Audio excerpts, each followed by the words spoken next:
The mountain did not care about grief. That was the first thing Maren Hale learned about Coldwater Creek, Montana.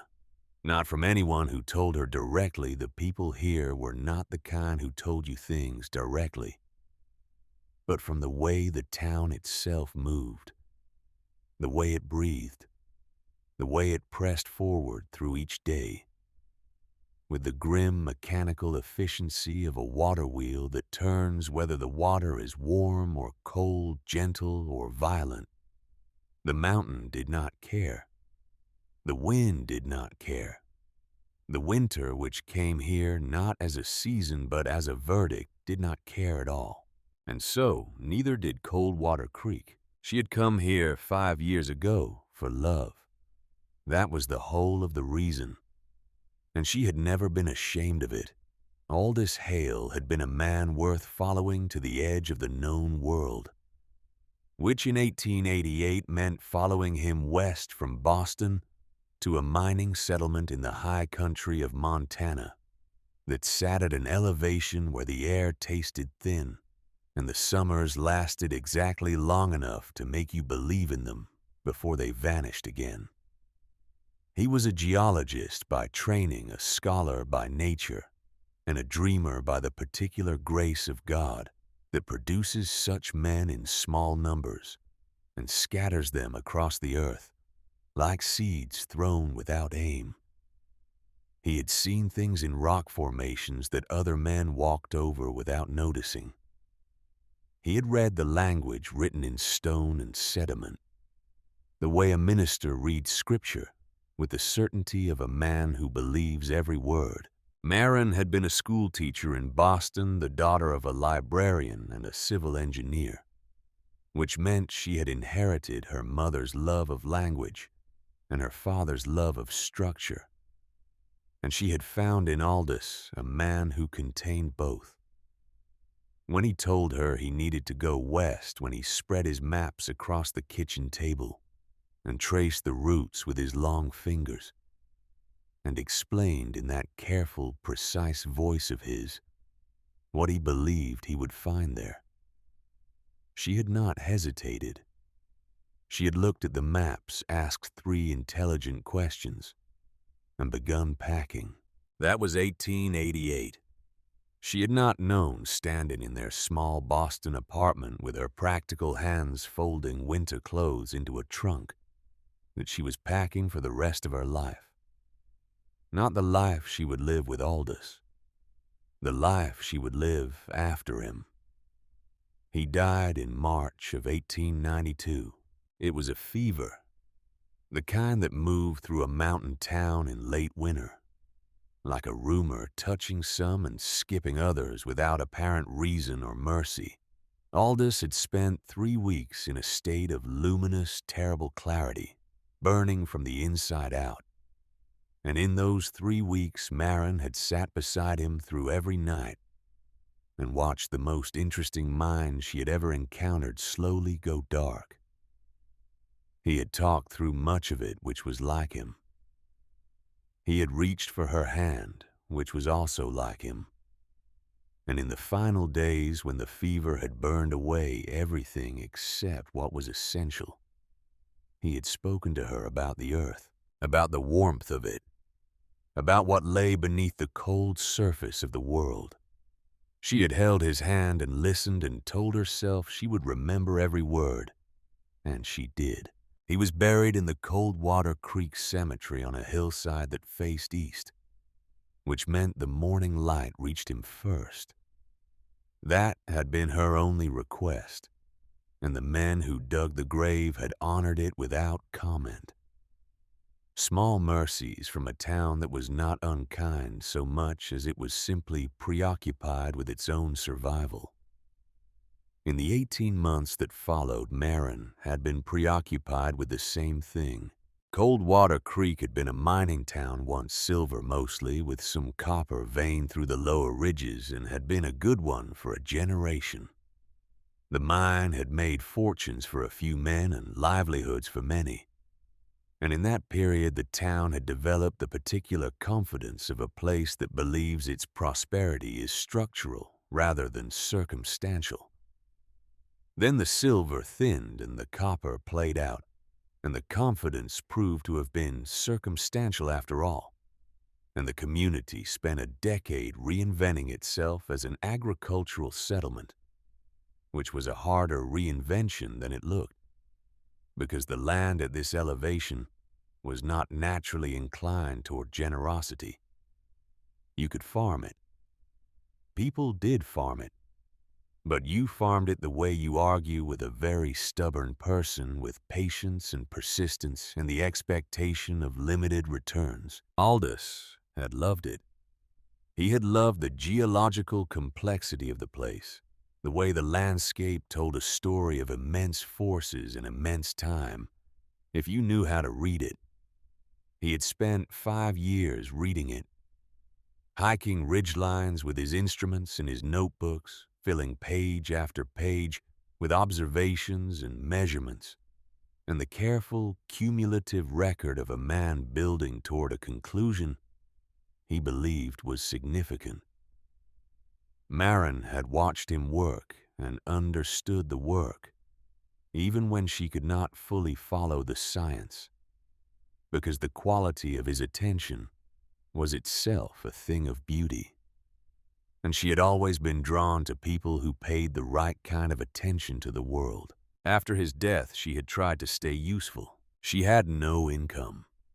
They had arrived in Coldwater Creek with Aldous' fellowship from a Boston Geological Society, which had been sufficient for 2 people living modestly, and which terminated upon his death with the administrative finality of institutional processes that have no mechanism for grief. She had taken the mending work with Mrs. Holbrook because it was work she could do, and it was work that was offered. And she had taken the room at the back of the tannery because it was the cheapest room available, and cheap was the category she needed. The tannery room was a particular kind of difficult. The smell of the place, the mordant animal smell of hides being processed, had been overwhelming in the first weeks, and then simply present in the way that any persistent sensory experience becomes present, absorbed into the background of awareness without disappearing. The room itself was small and poorly insulated with a single window that faced the stone wall of the adjacent building and let in a quantity of light that seemed to have been specifically calibrated to be insufficient. In the mornings, there was often ice on the inside of her water pail. She had covered the worst gaps in the plank walls with pages torn from a seed catalog, which helped less than she needed it to, but more than nothing, which was the category most things fell into in the autumn of 1893. She had filled the mornings with work and the evenings with Aldous' books. Not all of them. There were 47 field notebooks alone, plus the reference volumes and the correspondence files, and the technical papers he had accumulated over a career of careful scientific attention. She read them in no particular order, following interest rather than system. And what she found in them over 18 months was not simply the record of a geologist's observations, but the portrait of a mind engaged with a specific and particular place. He had loved this valley. The love was in every page, not expressed, because Aldous did not express love in the way that novels describe, but present in the quality of attention, in the patience and precision with which he had recorded everything, in the sheer accumulation of observation. That was itself a form of devotion. She had not been ready to read the geothermal book. She had known it was there, had seen him consulted in the field, had found his marginal annotations throughout it in that compressed, forward-leaning hand of his. But she had set it aside in the early months of her widowhood with the instinct that some things needed to wait for the right moment.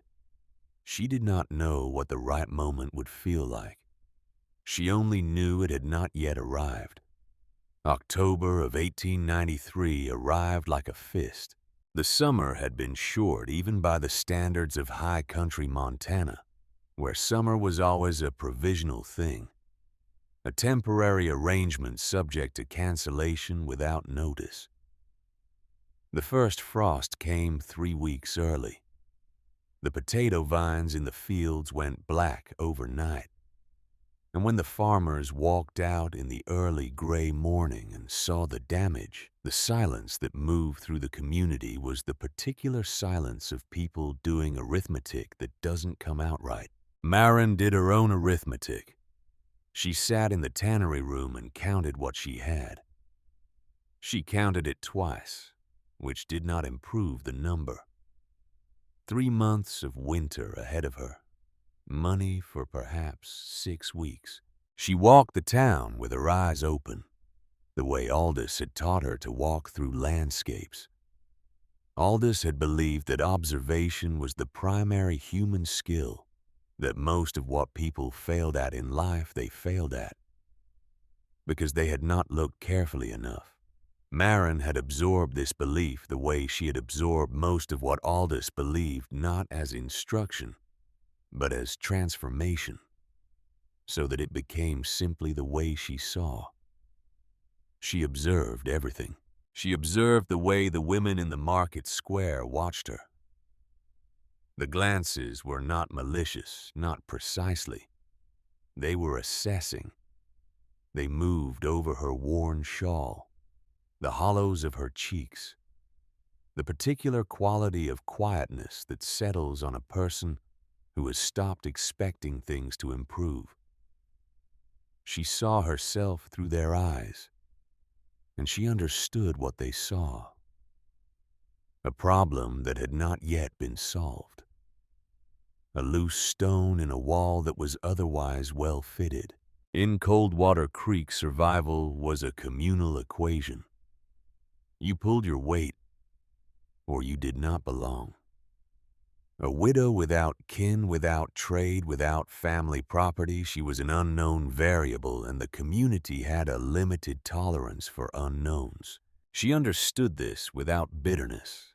It was simply the arithmetic of a hard place.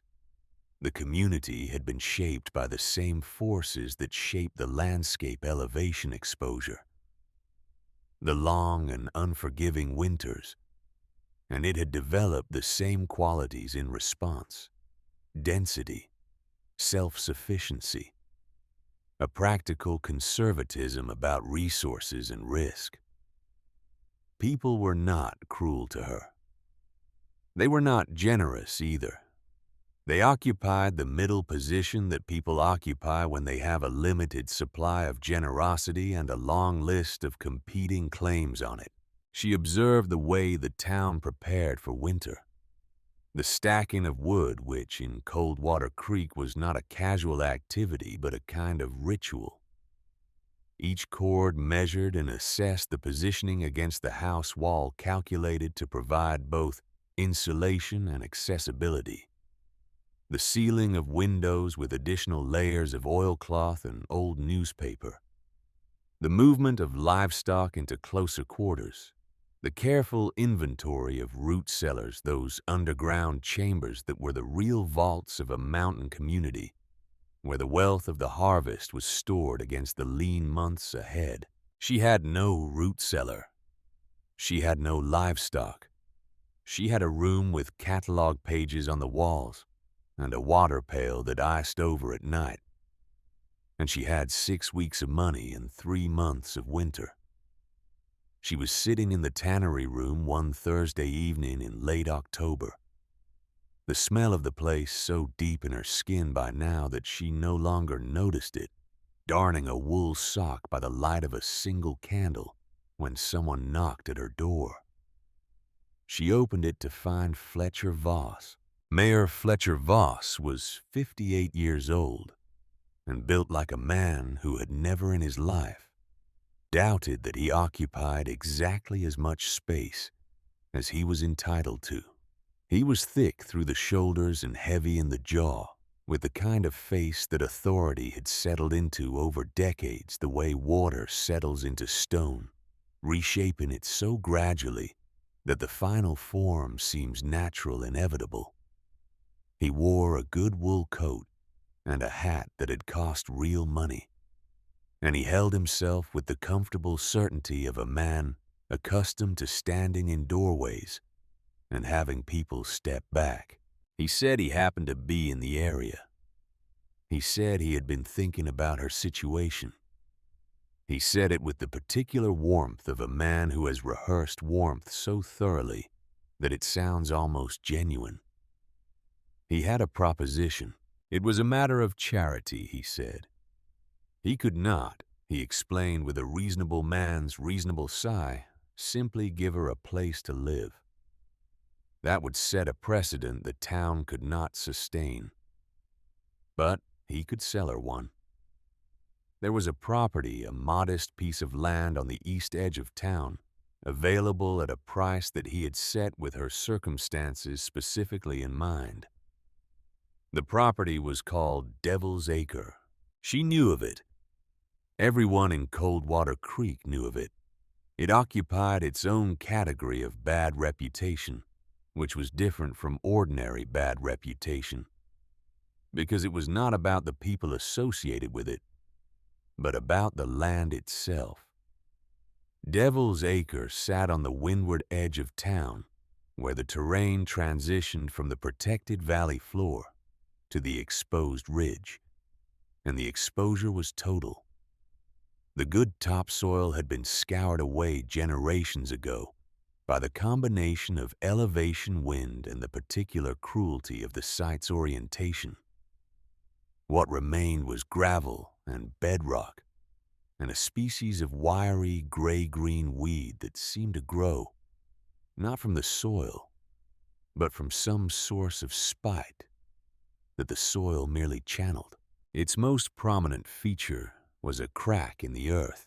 The locals called it the spine, a long, jagged fissure that ran approximately 20 paces through the center of the property, a dark, vertical wound in the bedrock that children were warned away from, and adults avoided without needing to be told.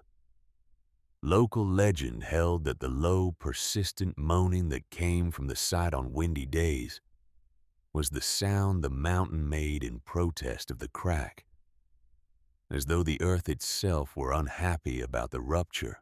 Men who had dropped stones into it reported never hearing them land. Fletcher Voss named a price. It was exactly the sum Maren had left in the world. She looked at his face while he spoke. She was good at reading faces, another skill she had absorbed from Aldous, who had made a study of people the way he made a study of everything, with patient attention and without judgment. Voss's face told her several things.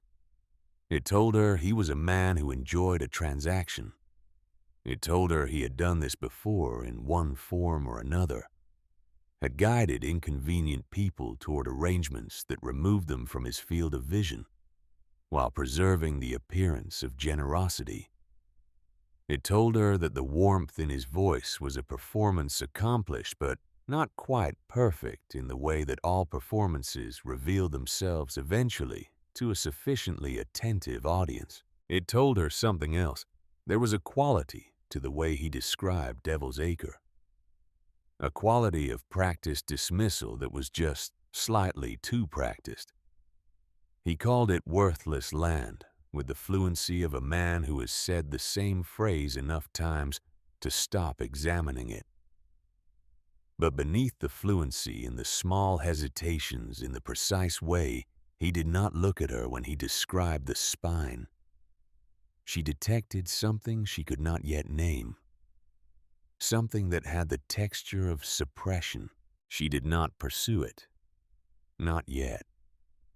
She listened to the whole of his proposal with the attentiveness of a former schoolteacher, which meant she listened not only to what was said, but to what was carefully not said. The unspoken portion of the arrangement was clear enough. Once she was on Devil's Acre, she was the town's problem only in the most technical sense. a private tragedy enacted at the margin too far from the public square to be anyone's daily concern. She would freeze or starve as she was likely to do regardless, but she would do it on her own land and not in the tannery room where her presence was a weekly reminder of a situation no one knew how to resolve.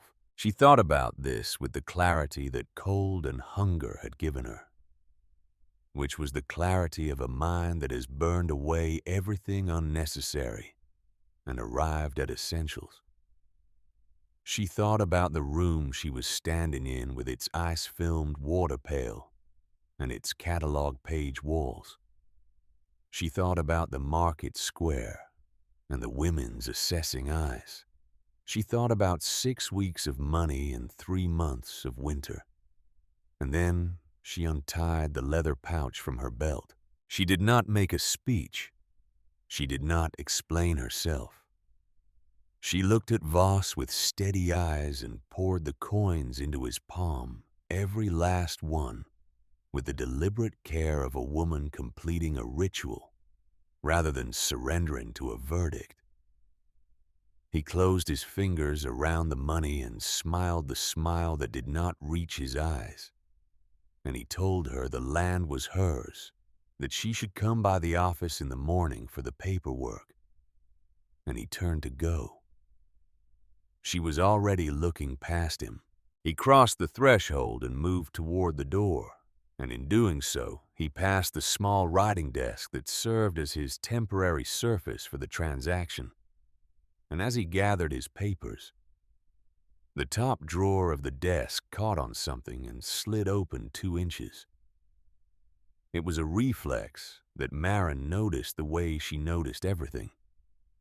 The drawer, the papers within it, and near the front visible in the gap, a folded piece of correspondence.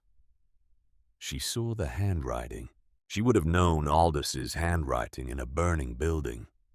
The particular forward lean of the letters, the way he formed his capital letters with that slight architectural flourish that had always seemed to express something essential about the way his mind worked. She saw 3 words in that handwriting: geothermal survey, devils, before Voss's hand moved and closed the drawer with the casual efficiency of a man who had not noticed it opening. He said goodnight. She said goodnight. She stood in the doorway of the tannery room and watched him walk down the hallway and listened to the sound of his footsteps descending the stairs, and then the sound of the street door opening and closing. And then she stood in the silence for a long time. Geothermal survey. Devils. Aldous had corresponded with the town. Aldous had corresponded with Fletcher Voss. She sat down on the edge of her cot and pressed her hands flat against her thighs and was very still for a while, the way she had learned to be still in the 3 weeks of his dying, when stillness was the only useful thing she could offer. She thought about what she had seen. She thought about what it meant that Voss had that letter written in Aldous' hand in a desk drawer in the tannery hallway. She thought about what it meant that Voss had called Devil's Acre worthless land while owning a piece of correspondence from a geologist who had apparently thought otherwise. She thought about the spine. She had walked past Devil's Acre only twice. She had not approached the spine because she had no reason to approach it, and considerable reason to stay away. But she had seen it from the road, a dark line in the gray ground, like a scar running through the barren property with the blunt indifference of geography. She thought about what Aldous had said in the last days of his fever, when the illness had burned away everything except what he needed her to know. Trust the earth, Maren. She lay down on the cot without removing her outer clothes because the room was too cold for that. She pulled the threadbare quilt up to her chin, and she stared at the ceiling in the dark. And she made a decision. The kind of decision that does not feel like a decision, so much as a recognition the moment when you finally acknowledge something you have known for a while, but were not yet ready to act on. In the morning, she signed the papers at Voss's office. He was pleasant and businesslike, and he handled the transaction with the brisk efficiency of a man who had been looking forward to crossing something off a list. When she left, she walked to Devil's Acre. She walked the full perimeter of the property, first, which was Aldous' method. He always walked the perimeter before he looked at anything closely. You need to understand the whole before you understand any part of it, he used to say, which was a geologist's way of thinking, but also simply a wise way of thinking. She walked the perimeter of her new land 30 minutes in the October wind, which hit her like something with intentions, and she assessed what she had. What she had was gray gravel, gray sky, gray rock, gray weeds flattening themselves against the ground in an attitude that looked like submission, but was actually stubbornness. The particular stubbornness of organisms that have adapted to surviving in places where survival requires giving up height and pretension, and anything that catches wind. The land sloped slightly toward the east, which was the windward side, and the full force of the mountain weather came across it without any obstruction. There were no trees, no natural windbreaks, nothing that would have indicated to a reasonable person that this was a place meant for human habitation. And then she walked to the spine. She approached it carefully, as she would approach any unknown thing with attention and without rushing. It was longer than she had estimated from the road, the full 20 paces, perhaps more. A crack that varied in width from narrow enough to miss in poor light to wide enough to lose a boot in. The stone at its edges was dark with age and weather, and the sound that came from it was exactly what the legends described. A low, resonant moan that seemed to come from somewhere too deep to be explained by the wind passing over the opening. Though the wind certainly contributed to it, she stood at the edge and felt the air. The wind across the property was a blade. It cut through her wool coat as though the coat were suggestions rather than insulation. But at the lip of the spine, at the precise edge, where the earth cracked open and descended into whatever depth the darkness concealed there, was a difference. She felt it first on her face, a quality of air that was not warm exactly, but was less than cold. A differentiation. The difference between a block of ice and a cup of water that had been sitting in a room. She crouched down and held her raw hand over the opening. The air that rose from the spine was unmistakable.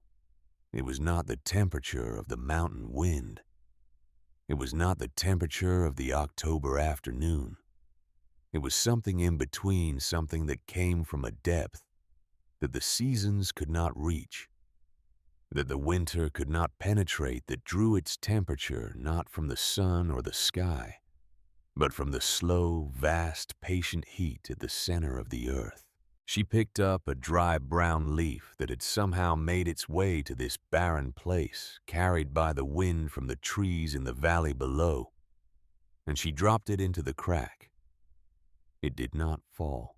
It dipped, caught the rising current, and hung suspended in the air above the opening for several seconds, trembling slightly, dancing with the delicate uncertainty of something that cannot decide between two forces. Then a surface gust caught it and sent it tumbling across the gravel. But in those suspended seconds, Maren did not breathe. She had seen something. She stood up and looked out across the gray expanse of Devil's Acre. And she looked at the sky above it, and she thought about heat.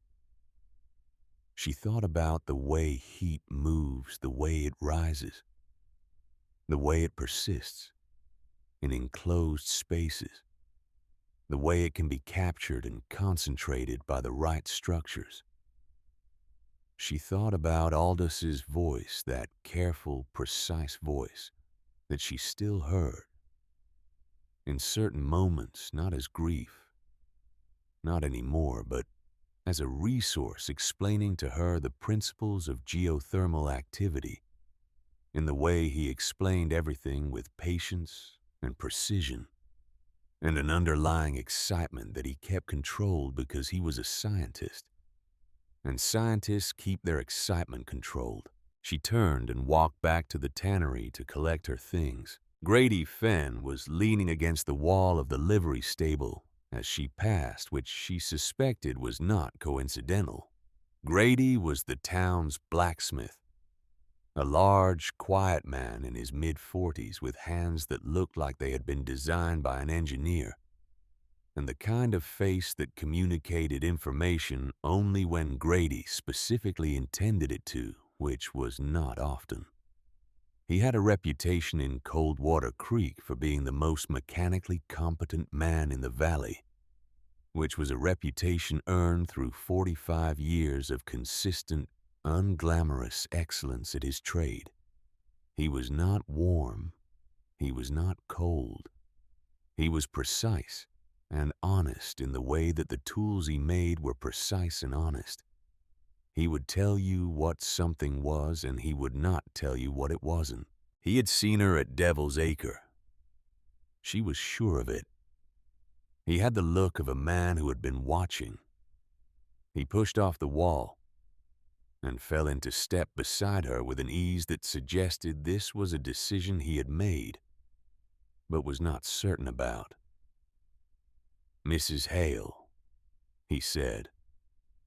"Mr. Fenn." He was quiet for a moment.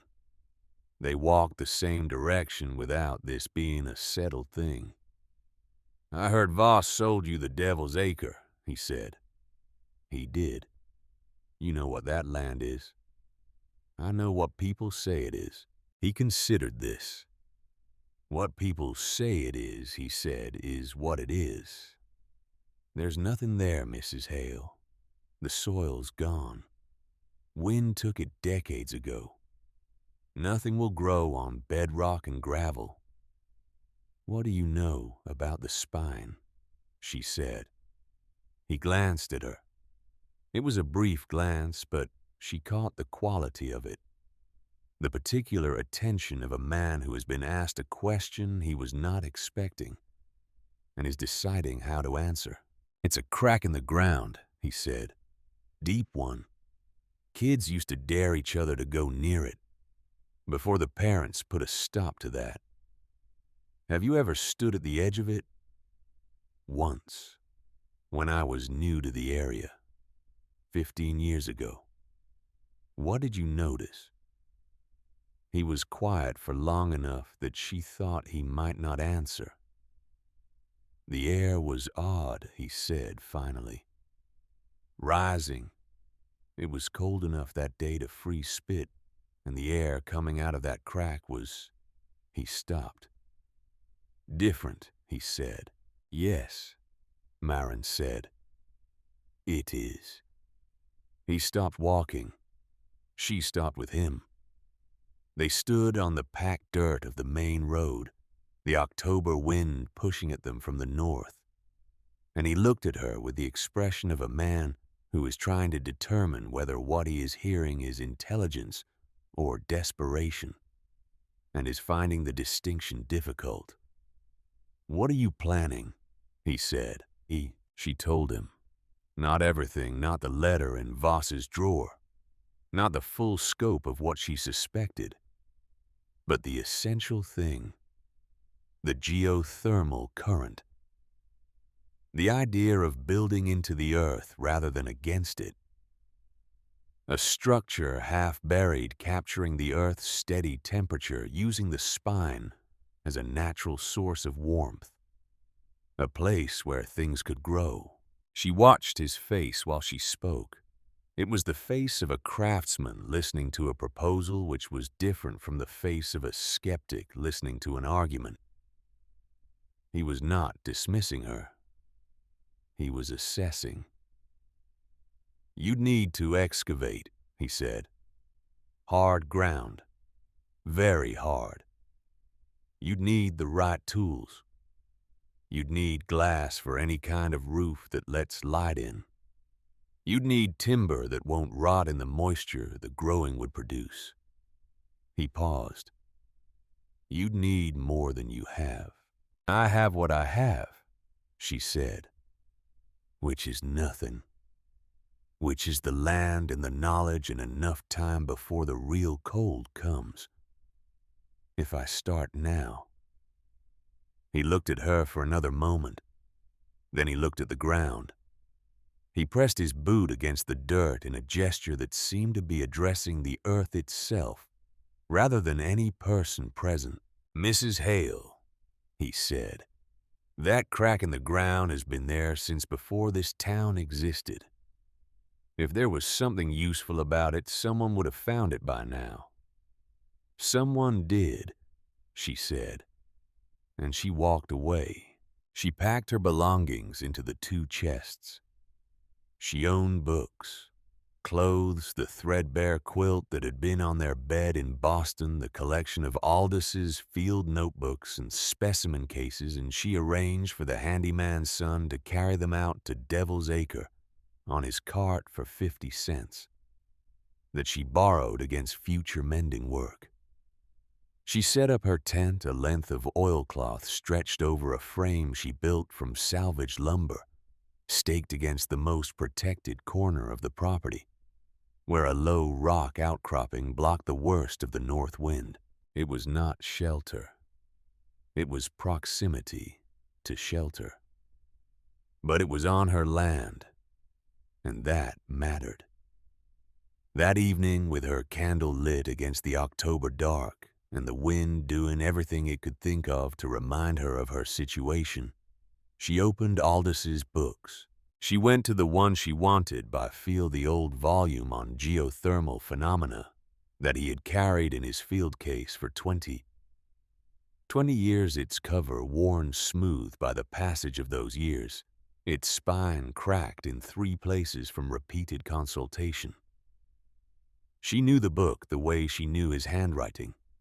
She knew which chapters he had marked, which pages were soft from use, which margins held his penciled notes. She turned to the chapter near the back. He had marked it with a folded piece of notepaper, a piece she had seen before, but had not examined closely in the 1.5 years since his death, because she had not been ready. She unfolded it now in the light of the candle, with the wind pressing against the oilcloth walls of her makeshift shelter, and she read it. It was dated November 1891, 14 months before he died. It was not a letter. It was a set of notes, the kind he made for himself when he was working through an idea compressed and precise, written in the shorthand of a man recording his own thinking for later reference. She had read hundreds of such notes over the years. She knew how to translate them. He had been at the spine. He described the site with the careful, technical language of a professional geologist. The estimated depth of the fissure, the angle of the bedrock layers visible at the exposed edges, the temperature differential between the ambient air and the air rising from the crack, which he had measured by the simple method of a wetted finger, and which he recorded as significant. He noted the consistency of the upward current across different wind conditions. He noted the stability of the temperature reading at multiple points along the length of the fissure. Then he shifted from scientific notation to something else. The handwriting changed almost imperceptibly. A small relaxation, a slight increase in the forward lean the way his writing always changed when he moved from recording facts to thinking out loud. He wrote about a structure. He sketched it in the margin, a cross-section small and rough, but absolutely legible to Marin, who had spent 5 years reading his field sketches. A structure built below the surface, excavated from the earth rather than raised above it.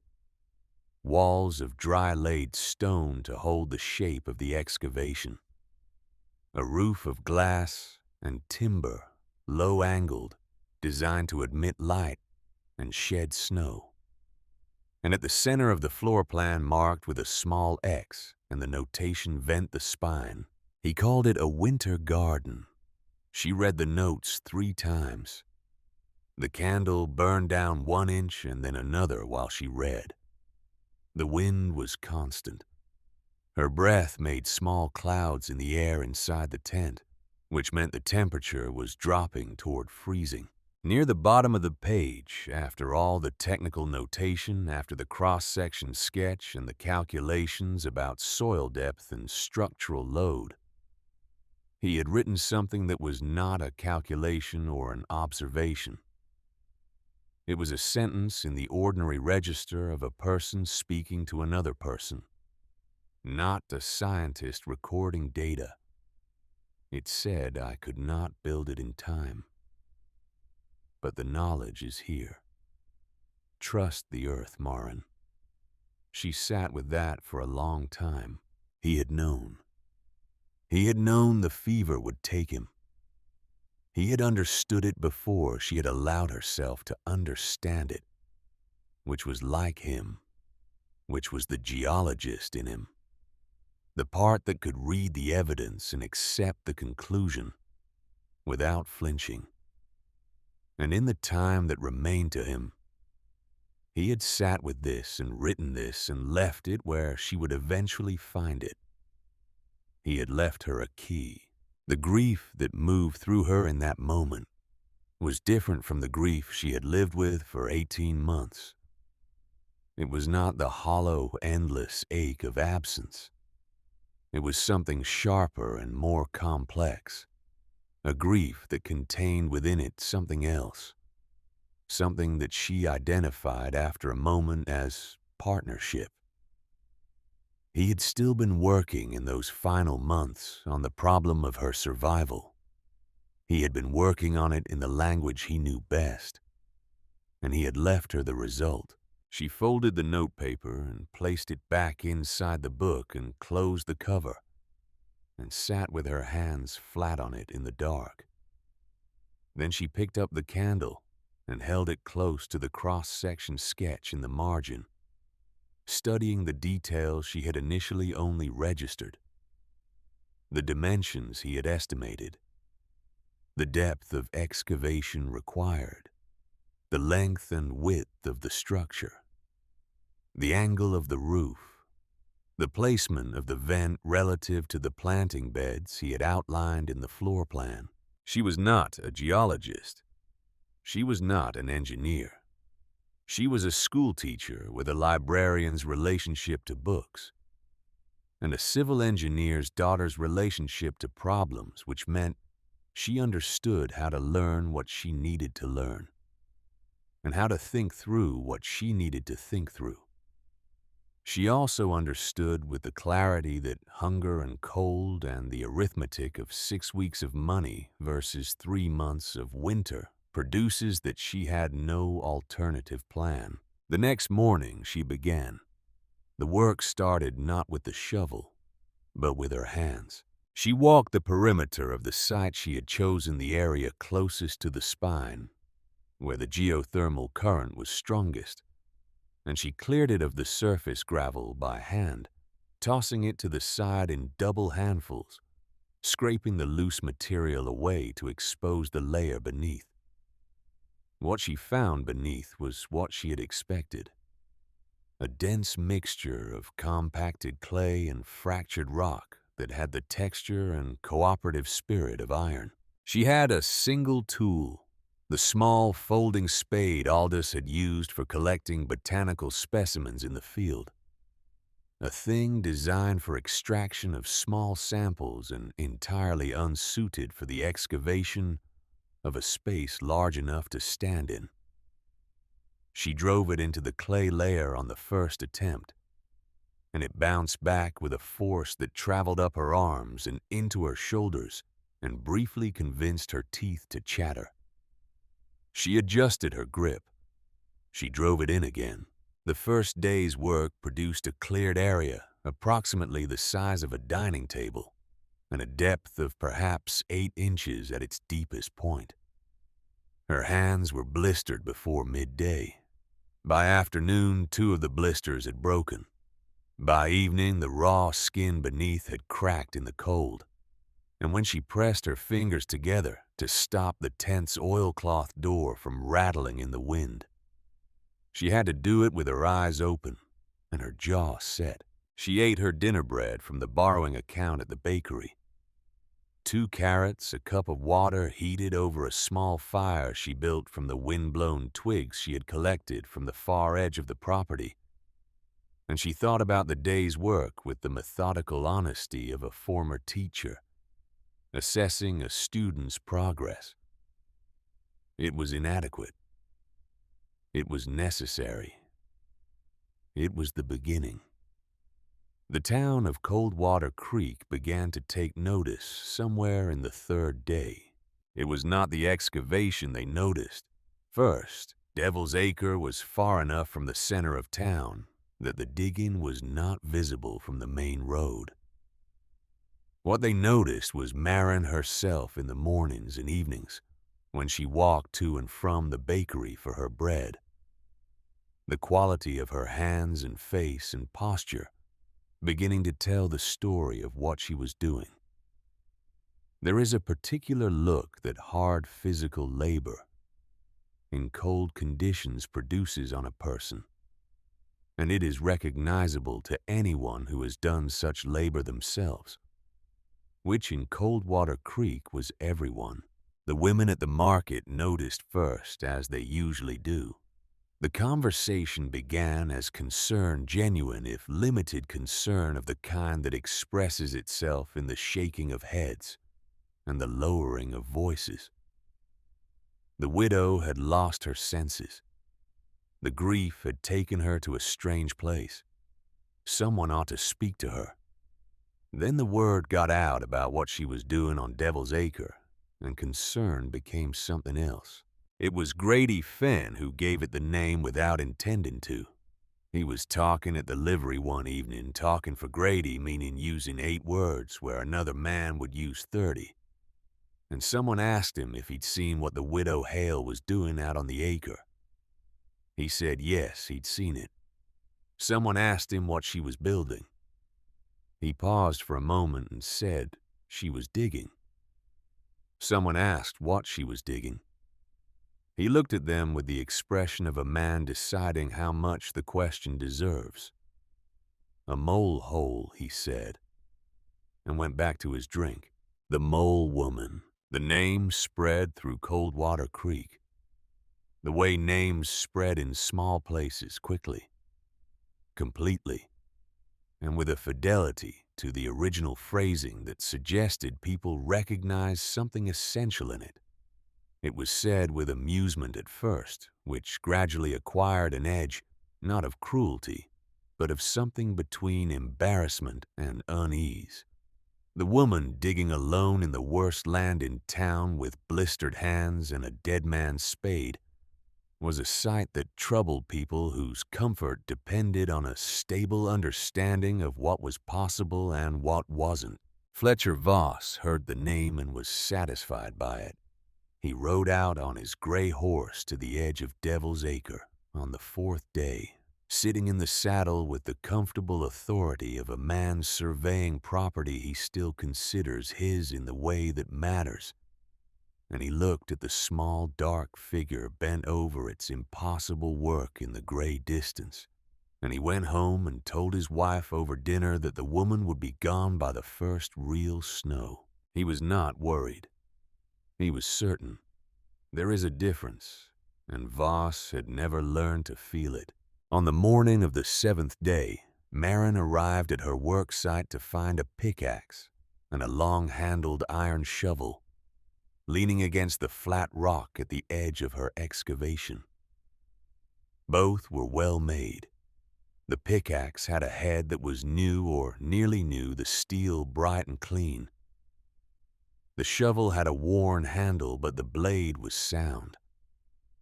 She recognized the quality of the iron, the particular density of well-forged metal, the slight sheen of professionally finished tool steel. There was no note.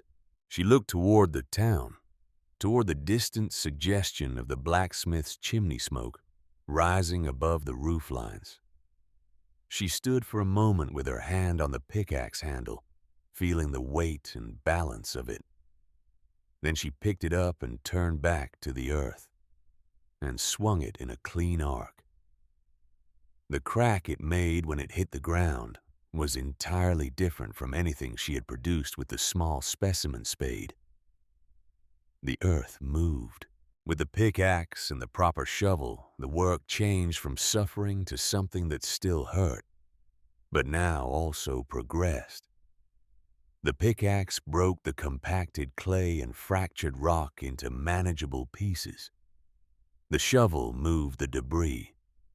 She found a rhythm in the combination break clear, and the rhythm was something she could sustain, something that engaged a part of her mind that lay below the level of thought and was simply about the body's relationship to effort. The pit deepened. She did not allow herself to look at the spine more than once each working day.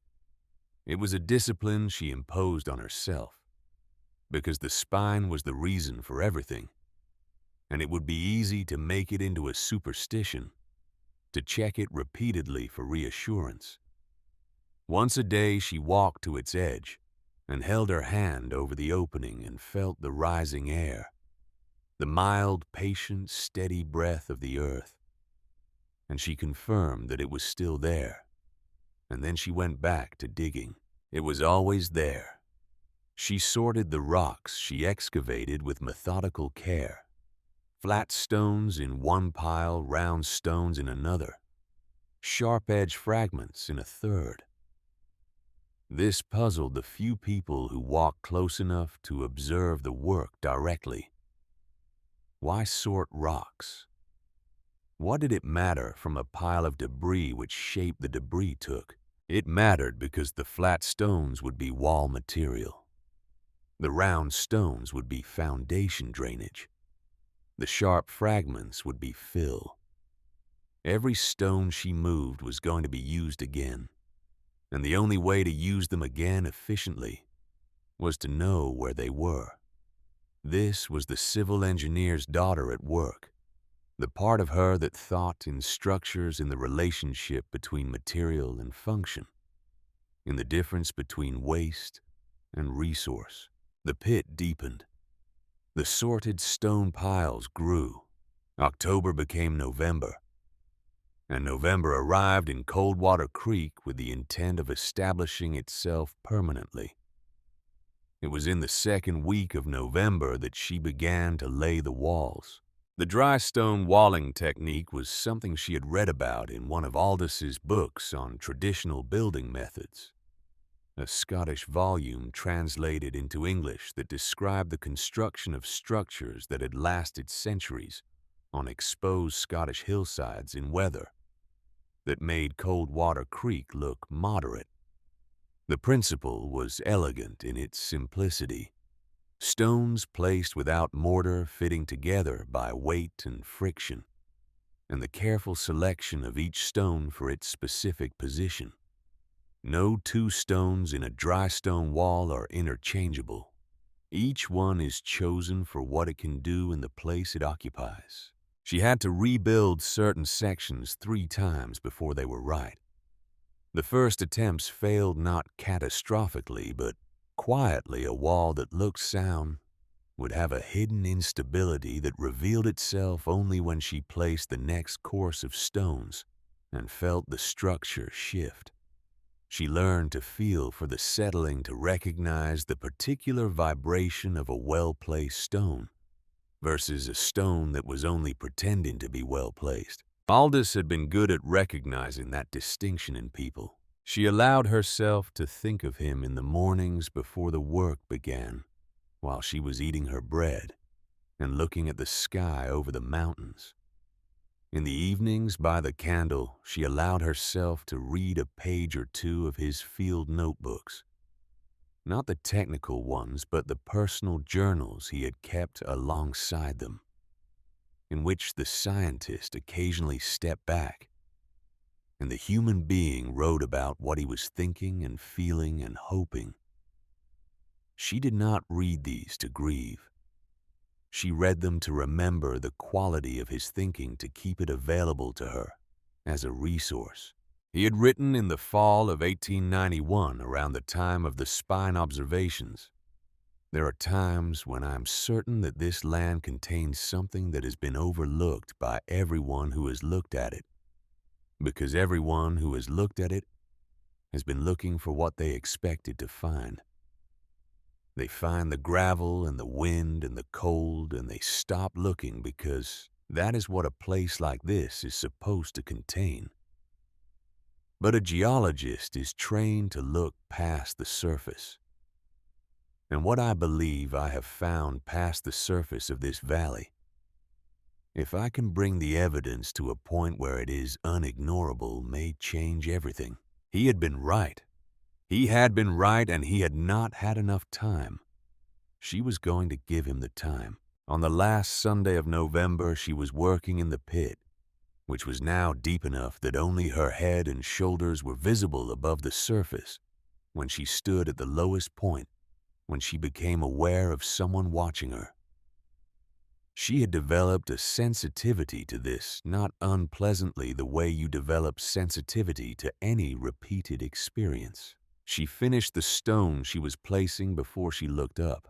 Grady Fenn was standing 20 feet from the edge of the pit. His arms crossed over his chest, his face doing nothing in particular. He had his blacksmith's apron off, which meant this was not a quick stop on the way to somewhere else. He had come specifically. He looked at the walls she had built, the coarse-fitted stone walls rising from the pit floor, the careful geometry of the structure she was assembling, and she could see the craftsman's eye in him processing what he was looking at. She went back to work. After a moment, she heard his boots on the gravel moving toward the edge of the pit. She heard him crouch down, which for a man his size was a deliberate act. She heard the quiet sound of him examining the stonework. "The corner joint is wrong," he said without preamble. "You've got the capstone sitting on 2 vertical joins. It'll shift under load." She looked at the corner in question. He was right. She had known there was something off about it, and had not yet identified what. "How would you fix it?" she said. "Not a question exactly, more of an opening. Diagonal binder at that course," he said. "Stone running across the joints so it ties both walls together. You've got one in that pile over there that would work." He stood up. "That brace on your roof frame is going to need a steeper angle to shed the snow load you're going to get up here. You're not in the valley. The wind will pack the drifts." "I know," she said. "I'm working on the calculations." He was quiet for a moment. "The glass," he said. "You'll need more than you've got." "I'm aware." Another quiet moment. "There's a derelict barn on the Whitmore property east of town," he said. "Family left it when the mine closed. There's glass in the loft, old window panes cracked and partial but usable. Nobody's claimed it. Nobody's going to." She stopped working and looked up at him. His face was still doing nothing in particular. He met her eyes for a moment, then looked at the spine 20 feet away. "The air coming out of that crack," he said. "It's the same now as in October." "Consistent," she said. I check it every day. It doesn't change with the weather." He nodded slowly, the nod of a man who is updating a calculation. He was quiet for another moment, and she thought he was finished. But he was not quite finished. "The door," he said. "When you build it to open inward." He looked at the low earthen bank where the entrance would eventually be. "A door that opens outward will be sealed shut by the first serious drift. You push against compacted snow and the door doesn't move. Build it inward and the snow stays outside and the problem stays manageable." He paused. Straightforward thing, but people forget it. "Inward," she said. "Yes." He did not offer more. He turned and walked back toward town, and she watched him go, and then she went and looked at the corner joint he had identified and saw exactly what he meant, and found the stone in the pile that would serve as a diagonal binder, and placed it, and felt the structure settle into a solidity it had not quite had before. She permitted herself one moment of something that was not quite gratitude and not quite victory, but contained elements of both. Then she went back to work. The November sky pressed down on Devil's Acre with the specific grayness of high country Montana in the weeks before winter commits to itself entirely that ambiguous period when the cold is serious but not yet final, when the weather is deciding. Maren worked in it without reference to its mood. The way Aldous had told her, true fieldwork was done. The conditions are the conditions, and the work is the work, and the two exist in parallel rather than in conversation. She was building the frame for the roof when the first snow came. Not the storm, not yet, but the preliminary snow, the advance notice. It came in the late afternoon, fine and dry, driven horizontal by the wind. She kept working until the light was gone, and she could no longer see her hands clearly. And then she went back to the tent and lit the candle and sat with the blanket around her shoulders and ate her bread and looked at Aldous' cross-section sketch in the margin of the geothermal book. The frame was built. The walls were built. She needed glass. She needed glass, and she needed seedlings, or seeds which she had been collecting since October. With the kind of quiet, consistent attention that does not look like urgency but is. She had seeds in 3 small envelopes tucked inside the cover of Aldous' journal Winter Greens from the baker's wife's kitchen garden, given freely when Maren asked about their origin and whether they were the kind that could be grown indoors.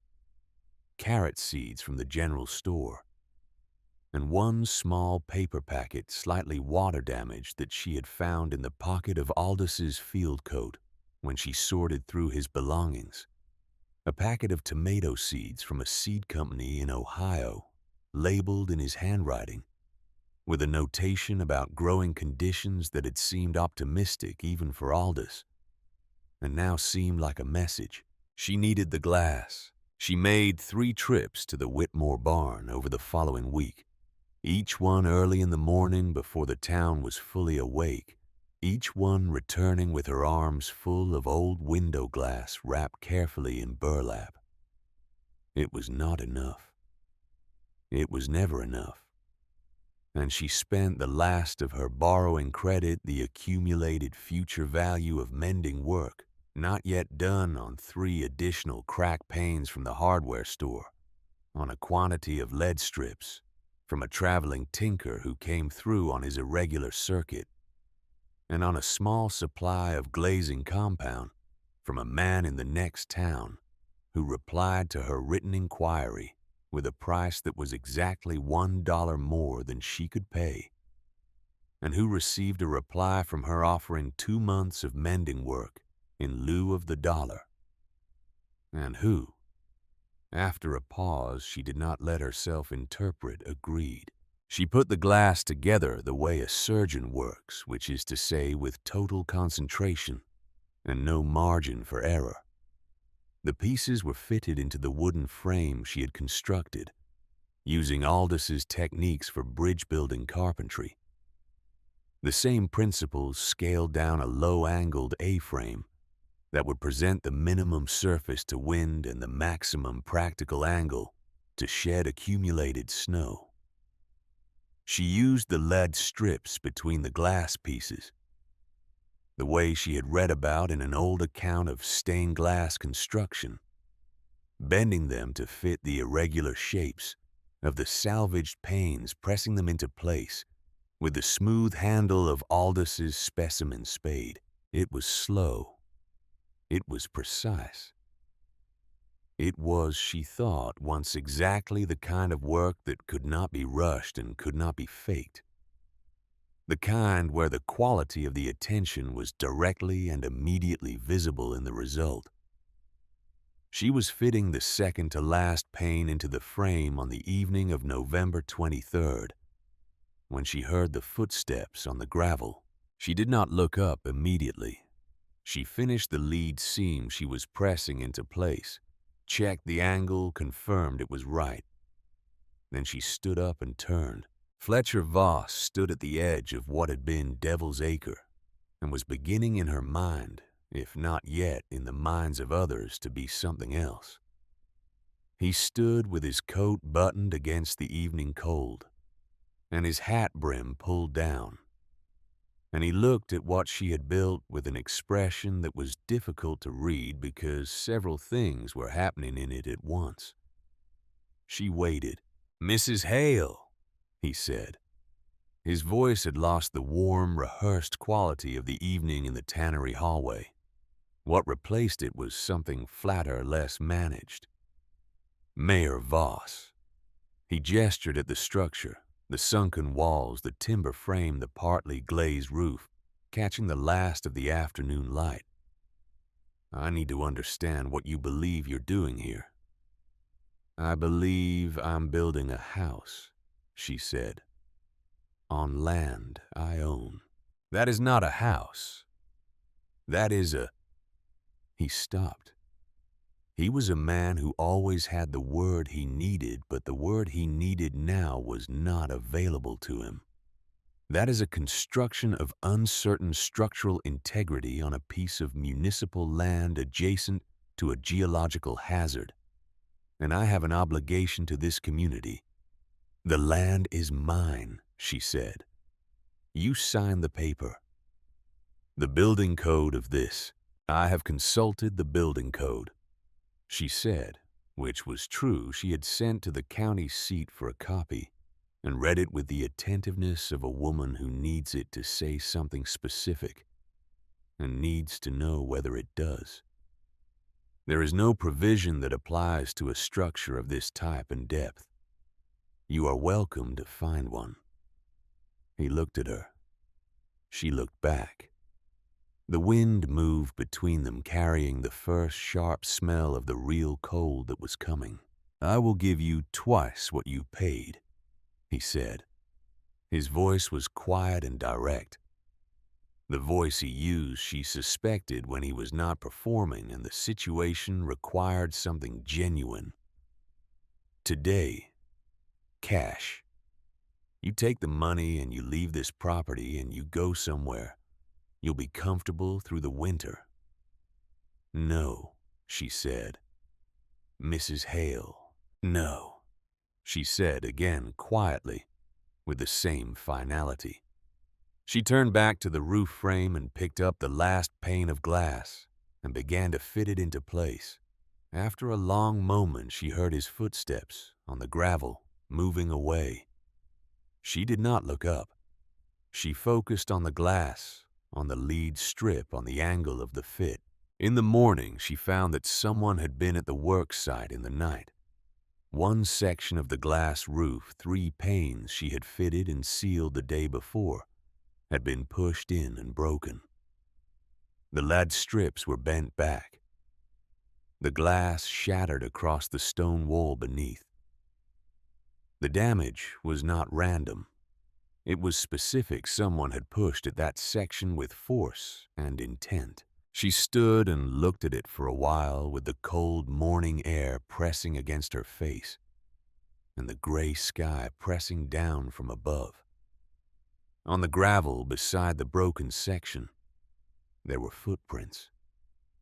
Not the mayor's boots. She knew his footprints, had observed them leaving the site the previous evening. These were smaller, younger. The prints of someone lighter moving quickly who had done what he came to do and left. Owen Voss was 19 years old. He worked at the livery. She had seen him twice, a dark-haired young man with his father's jaw and none of his father's ease in his own skin. She did not allow herself to stand still for long. She crouched down and began to sort through the broken glass, salvaging the pieces that were large enough to be useful. She sorted them by size, the way she had sorted the stones. Nothing without potential purpose. Nothing discarded before its possibilities were examined. She had the section rebuilt by midday. She had fitted it more carefully than the original, reinforcing the frame joints with an additional timber brace that Grady had suggested in passing 2 days ago. The repaired section was stronger than what had been broken. She did not know that Grady had arrived at the site shortly after dawn, before she was there, and had stood looking at the damage with an expression that no one was present to observe, and had looked at the footprints in the gravel, and had left before she arrived. She did not know this because she had not been there, and he did not tell her. But at some point that afternoon, when the repair was finished, and she had stepped back to assess it, she became aware that the quality of the air around her had changed. She turned and found Grady Fenn standing inside the perimeter of the site for the first time. Not near the edge, not at a distance with crossed arms. Inside, standing in the space she had built. He was looking at the repaired section of the roof. He looked at the brace she had added, the double lap joint at the critical angle, and he looked at the new lead work on the glass tighter than before, and he nodded once, the smallest possible nod.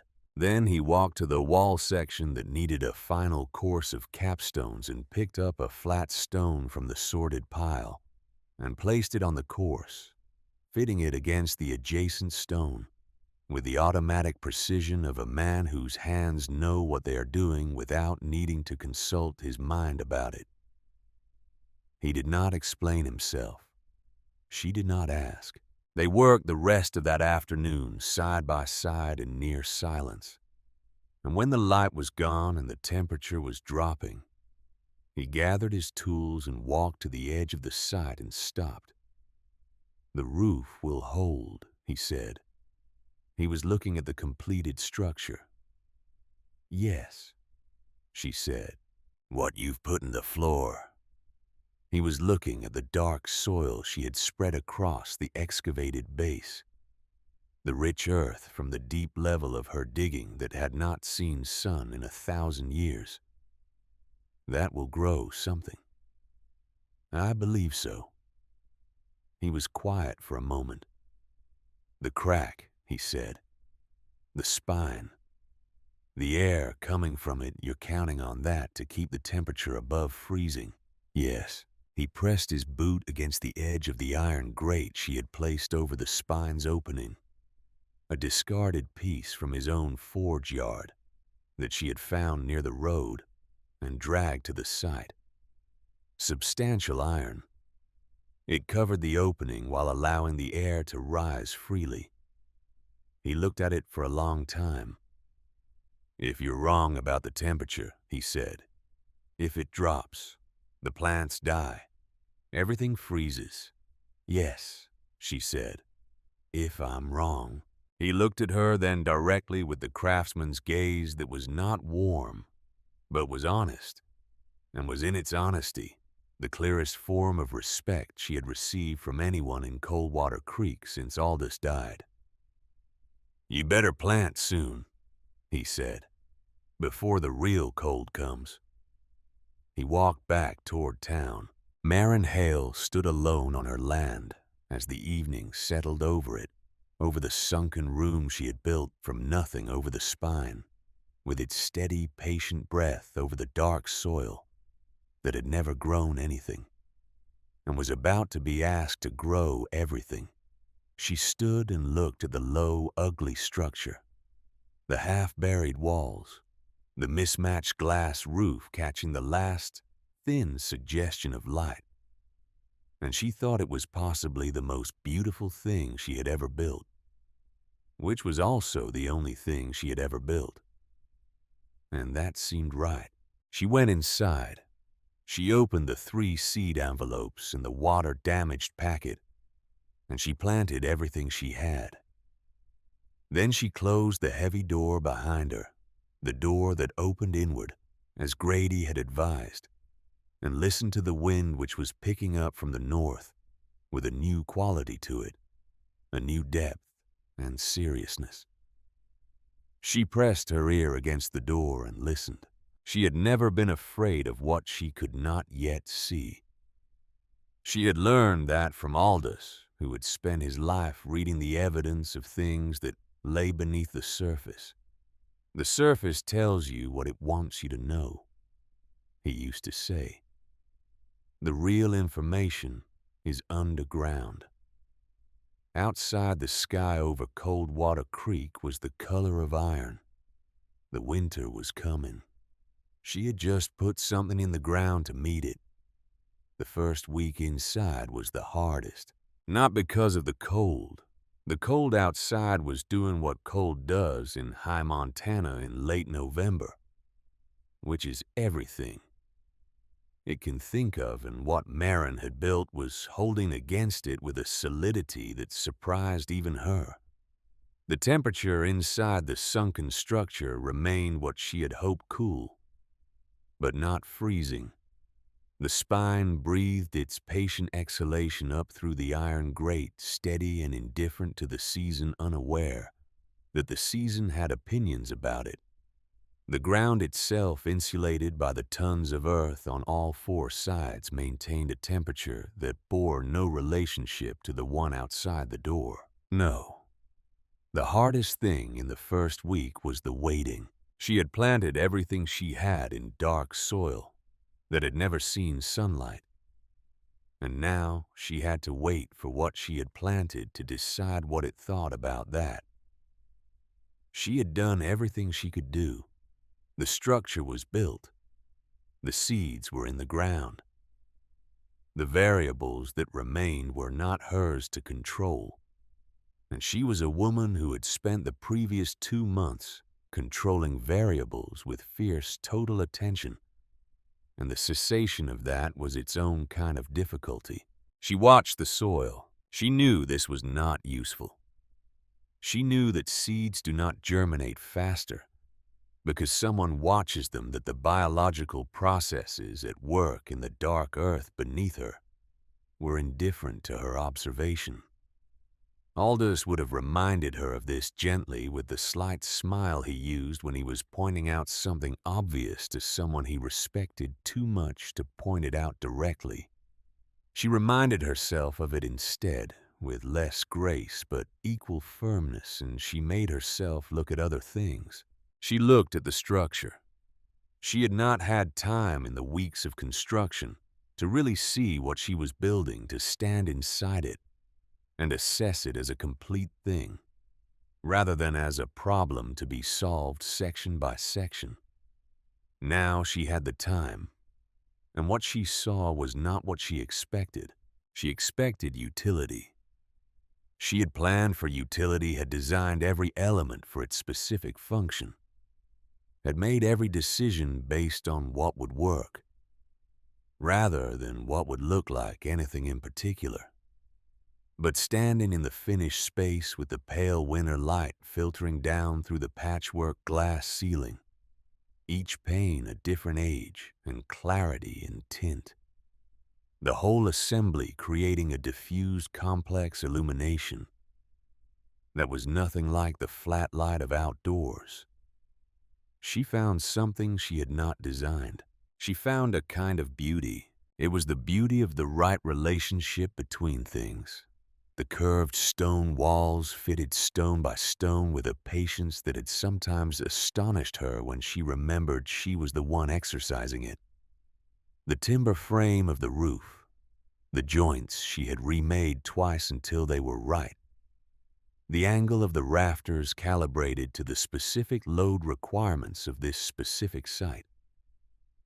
The iron grate over the spine which Grady had brought from his forge yard, but which looked in its placement at the center of the floor, as though it had been designed for this exact location by someone who had known the space for years. The dark soil of the planting beds, rich and unlit, patient with its own process. The space was 12 feet wide and 22 feet long, and 7 feet deep at its center dimensions that Aldous had sketched, and she had realized.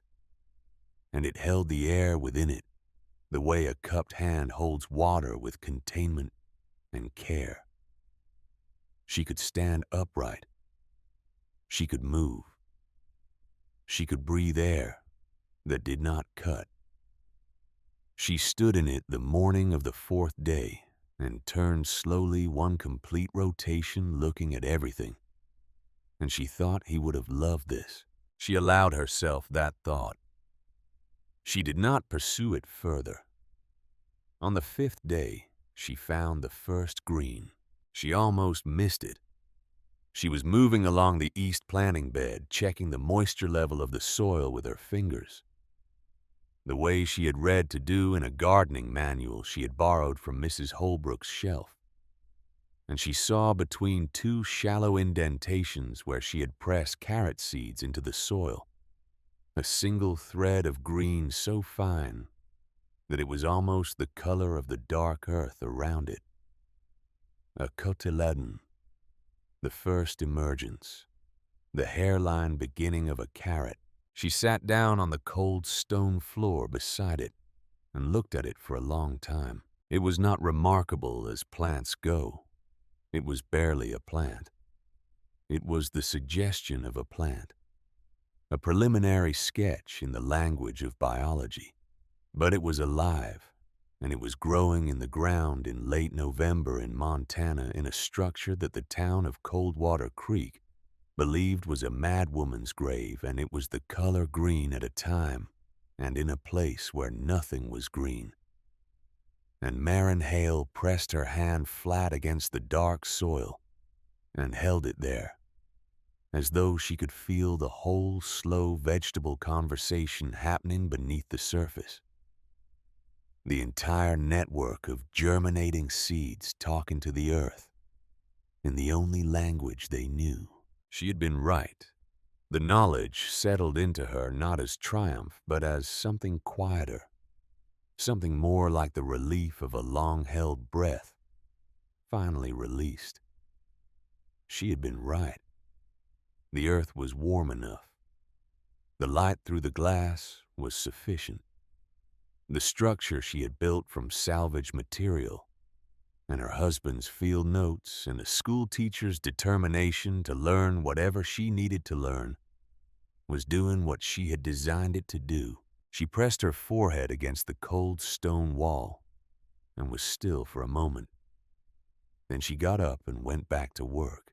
The internal work of the winter garden was different from the construction work that had preceded it, but it was not less demanding. The planting beds required daily attention, moisture levels that fluctuated with the temperature changes between day and night, fungal threats from the unfamiliar soil that she identified from Aldous' botanical notebooks, and addressed with ash from her small cook stove, structural adjustments to the trellising she had built for the tomato vines using salvaged dowel rods and lengths of string. She kept a daily log in the back pages of a composition book she had brought from Boston, recording temperatures, moisture readings, growth measurements and observations in a handwriting that was becoming. She noticed more compressed with time. The handwriting of a person with a great deal to record and limited space to record it. Aldous had kept the same kind of logs. She had found 47 of them in his field cases. She slept 6 hours. She worked the remaining 18. She ate sparingly from the store she had accumulated dried beans rice, a quantity of hard biscuit, salt pork from the last of her borrowing credit augmented after the second week. By the first harvests from the fast-growing greens, small leaves of winter lettuce tender and sweet, in a way that fresh greens in winter have no right to be, that she ate standing in the planting bed, in the gray morning light, like a person taking communion. Outside December arrived. She knew this because she kept a calendar marked each day with a small cross in the composition book. She did not know it from direct experience because she did not go outside any more than was necessary, and what was necessary was very little. She had stored enough water to last 2 weeks. She had enough fuel for the small cook stove for 3. She had her food stores, and she had the growing beds, and she had the spine's reliable warmth, and she had Aldous' books. She realized one evening with a clarity that surprised her, more comfortable than she had been at any point since his death. Not comfortable in the sense of ease. The stone floor was hard, the temperature cool, the light in the evenings dependent on 2 candles she rationed carefully, but comfortable in the sense of rightness of being in the place where her efforts and her knowledge and her nature were all pointed in the same direction, toward the same purpose in a project that was real and consequential, and entirely her own. She had not felt that since Boston. Grady Fenn visited every 4 or 5 days. He came without ceremony, a knock on the heavy door, 2 knocks, the same pattern each time.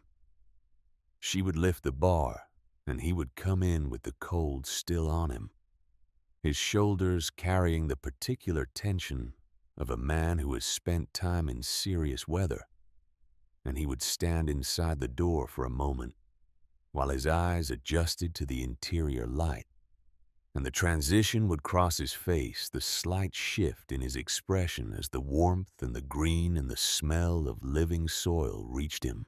He never commented on it directly. He would walk the perimeter of the planting beds and look at what was growing with the focused attention of a man for whom professional respect is a native language. He would identify a structural element that needed reinforcement or a drainage adjustment that would improve moisture distribution, and he would either fix it then and there or describe precisely how she should fix it. And then he would sit for a moment on the overturned crate she kept for this purpose and drink the cup of water or weak tea she offered. He brought things, not gifts. Grady Fenn did not appear to conceptualize charity in those terms. He brought useful things that he had happened to have, and that were no particular use to him. A length of copper pipe that improved the drainage from the east bed. A small quantity of powdered sulfur useful for the fungal issue she had mentioned in passing that he produced from his coat pocket without comment. 3 sheets of thin tin that she could use to extend the thermal mass of the south wall. He brought information. This, she suspected, was the primary purpose of his visits. He understood in the way that practical people understand the relationship between knowledge and survival, that she was isolated by choice, but not by preference, and that what was happening in Coldwater Creek was relevant to her situation, whether or not she was present to observe it. He told her things in the spare economical way he told everything, which meant she had to listen carefully and ask the right questions to extract the full content. He told her the frosts were harder than expected. He told her the root cellars were performing worse than the previous winter, that the unusual cold was penetrating deeper than their standard construction could manage, that he had heard from 3 separate families that their stored vegetables were beginning to suffer. He told her the Hendersons' dairy cows had dropped in production, which meant less milk and less butter, and less of everything that dairy cows produce, and which the town's winter arithmetic did not have a good answer for. He told her Fletcher Voss had commissioned a survey. She set down her cup. What kind of survey? She said. A land survey. Grady said. He was looking at the tomato vines which had climbed 18 inches up the trellis in the 3 weeks since she planted them, a speed that seemed to genuinely puzzle him at the level of basic physics. County surveyor came through last week. Spent 2 days in the area between the main road and the ridge. In the area that includes Devil's Acre. In the general area. She thought about this. She thought about the letter in the desk drawer, Aldous' letter to the town, proposing a geothermal survey of Devil's Acre. She thought about the particular way Voss had not looked at her when he described the spine as a simple geological feature with no notable properties. He thinks there's something here, she said. Not a question. Grady looked at her. The county surveyor asked the livery hand a lot of questions about the nature of the soil at the edge of your property, he said. Specifically about the area near the fissure. He's been watching, she said. Since I started digging deep, he saw the soil layers I was exposing. She paused. He doesn't know what he's looking at, but he knows I seem to. Grady picked up a small growth of lettuce that had come loose from the bed and examined it with what appeared to be genuine botanical curiosity. He offered the Henderson boy a job, he said, carrying surveying equipment. The Henderson boy told it to his mother. His mother told my neighbor. She did not need to finish the thought. In a town this size, information moved faster than weather. Grady set the lettuce down carefully. I expect you'll be hearing from Voss. She was. 3 days later. She heard the knock, not 2 knocks in Grady's pattern, but a single heavy knock with the authority of a man's gloved fist. She set down the composition book and lifted the bar and opened the door. Voss stood in the December cold with a man she did not know, a younger man with a professional bearing and the slightly detached expression of someone who has been hired to be present rather than to have opinions. The hired man carried a leather case of the kind that held survey instruments. Voss was dressed for weather. He had a heavy buffalo coat and a hat with ear flaps, and the cold had put color in his face that almost made him look healthy. He looked past her into the interior of the winter garden with the quick, assessing gaze of a man who has been trying to imagine something and is now confirming whether his imagination was accurate. She stood in the doorway. She did not step back. Mrs. Hale, he said, Mayor Voss. I need to speak with you about your property. You may speak with me here, she said. She did not move. Something crossed his face, a recalibration, a brief adjustment to circumstances he had not quite anticipated. He was a man accustomed to entering rooms, to the spatial dynamic of threshold and interior, to the subtle authority that comes from being the person who has caused someone to step back. She had deprived him of that. He looked past her again at the interior. The tomato vines were visible over her shoulder, climbing the trellis in their impossible December green. I want to make a formal offer, he said, for the purchase of this property. A legal and binding offer made in good faith at a fair market price that reflects... No, she said. He paused. You haven't heard the figure. I don't need to hear the figure. He looked at her for a moment, and the warmth that had never quite reached his eyes was entirely absent now.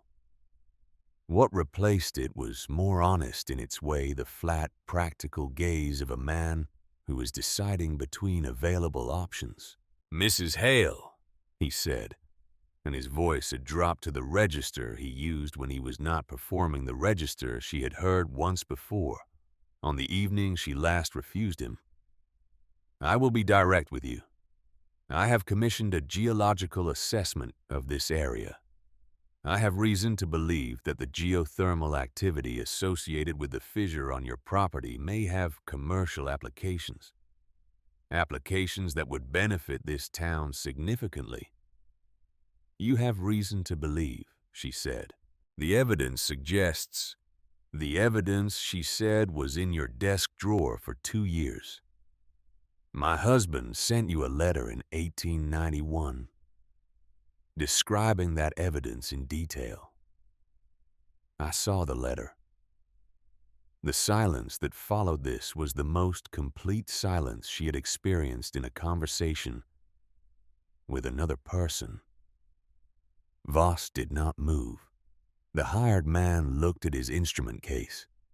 The wind moved across Devil's Acre above them all, indifferent and cold.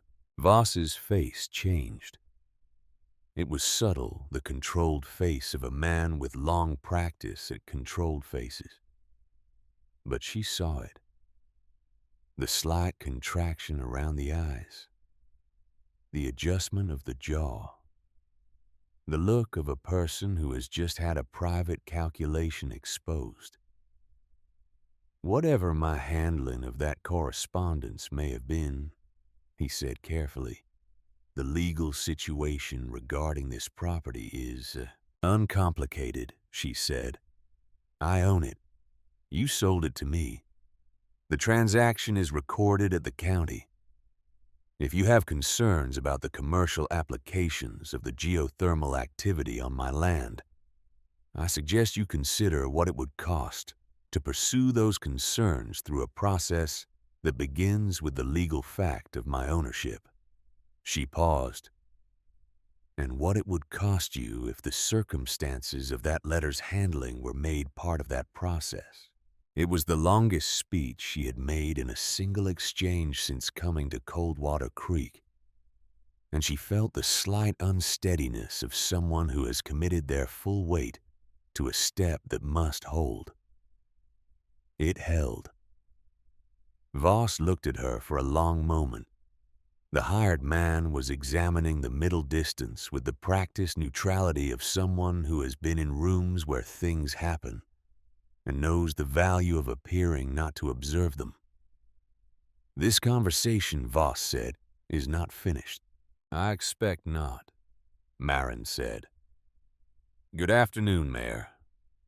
She closed the door.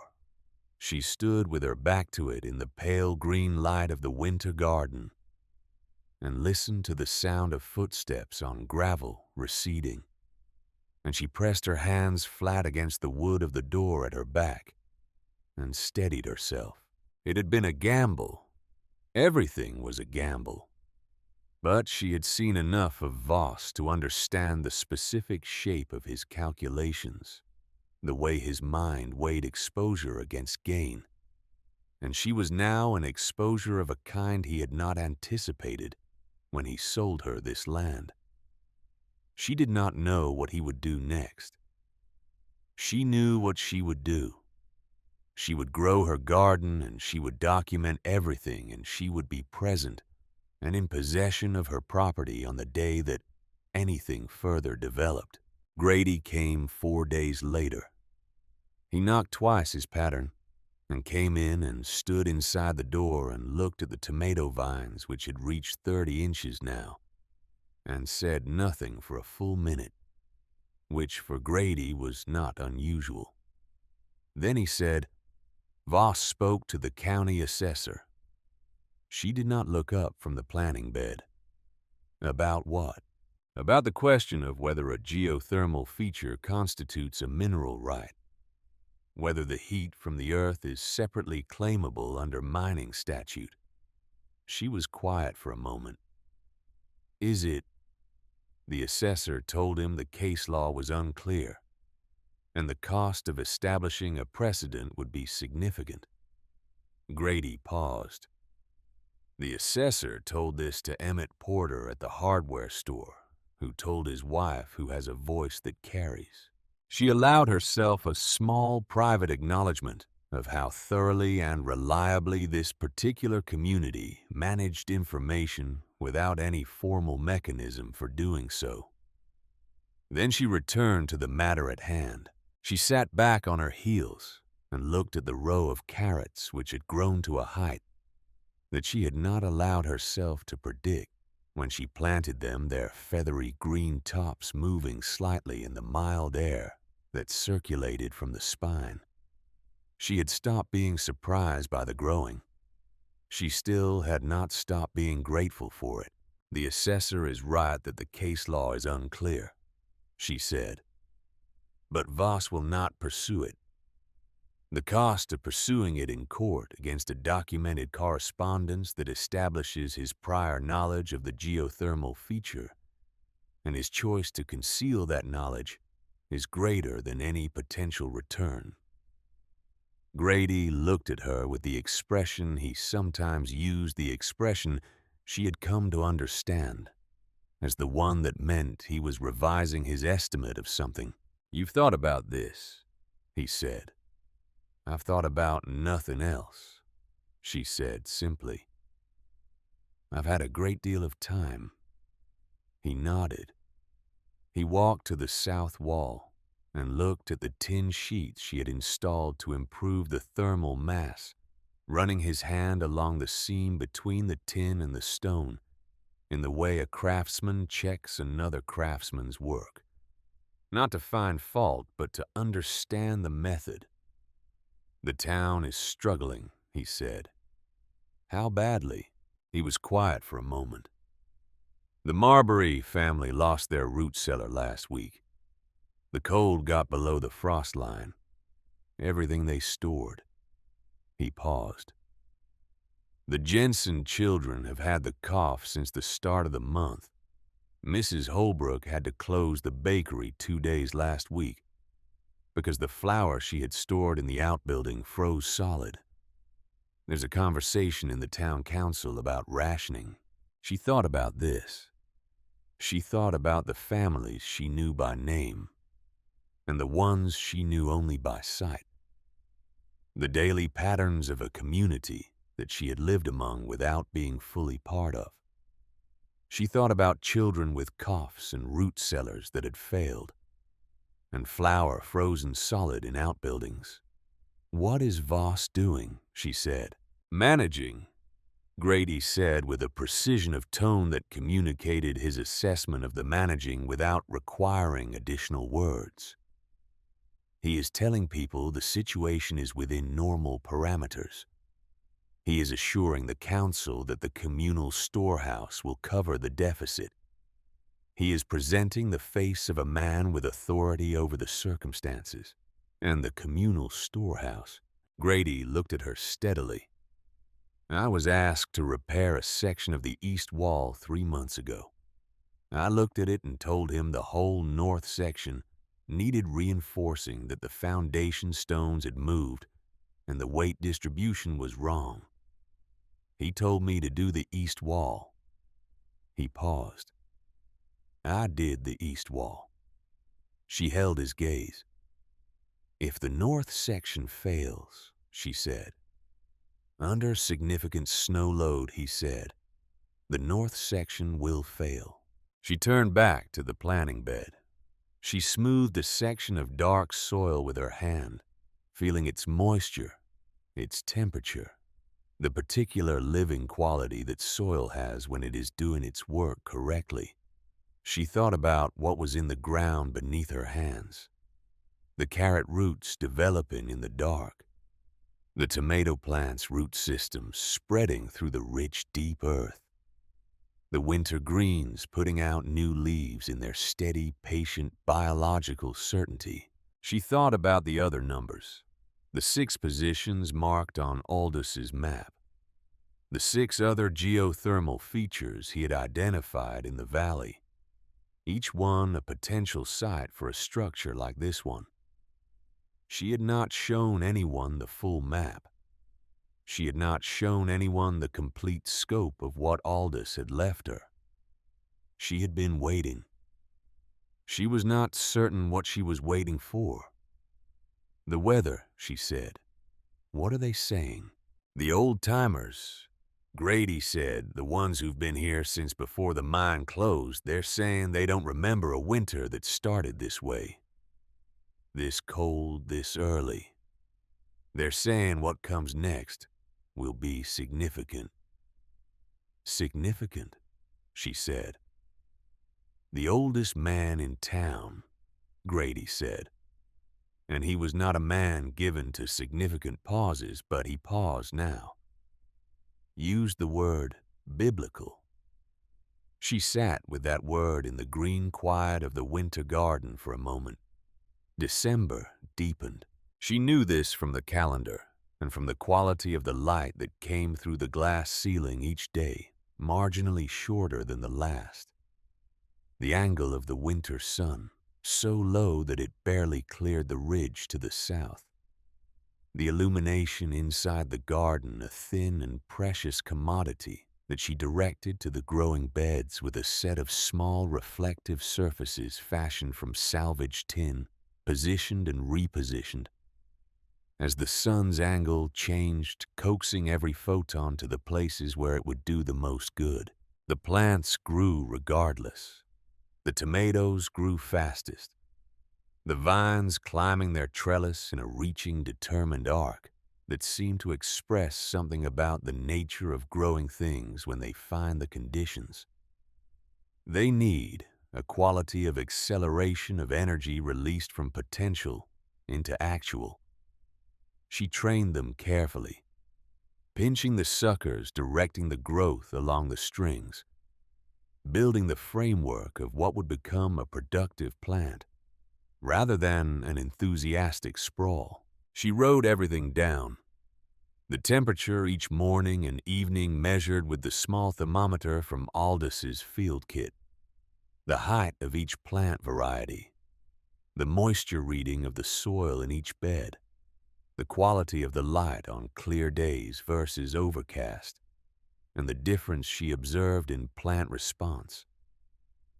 She was building, she understood, not just a garden but a record, a documented account of what was possible here, specific and verifiable, the kind of evidence that could not be dismissed as coincidence or luck, or the delusions of a woman people had already decided was not quite right. Aldous had always kept records. You are what you can demonstrate, he had told her once, which she had thought was a hard way to look at it, but had come to understand was simply honest.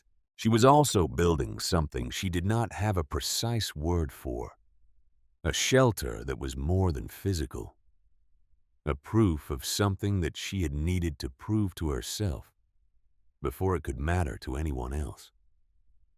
She had stood on Devil's Acre in October with nothing but a dead man's knowledge and a live woman's refusal.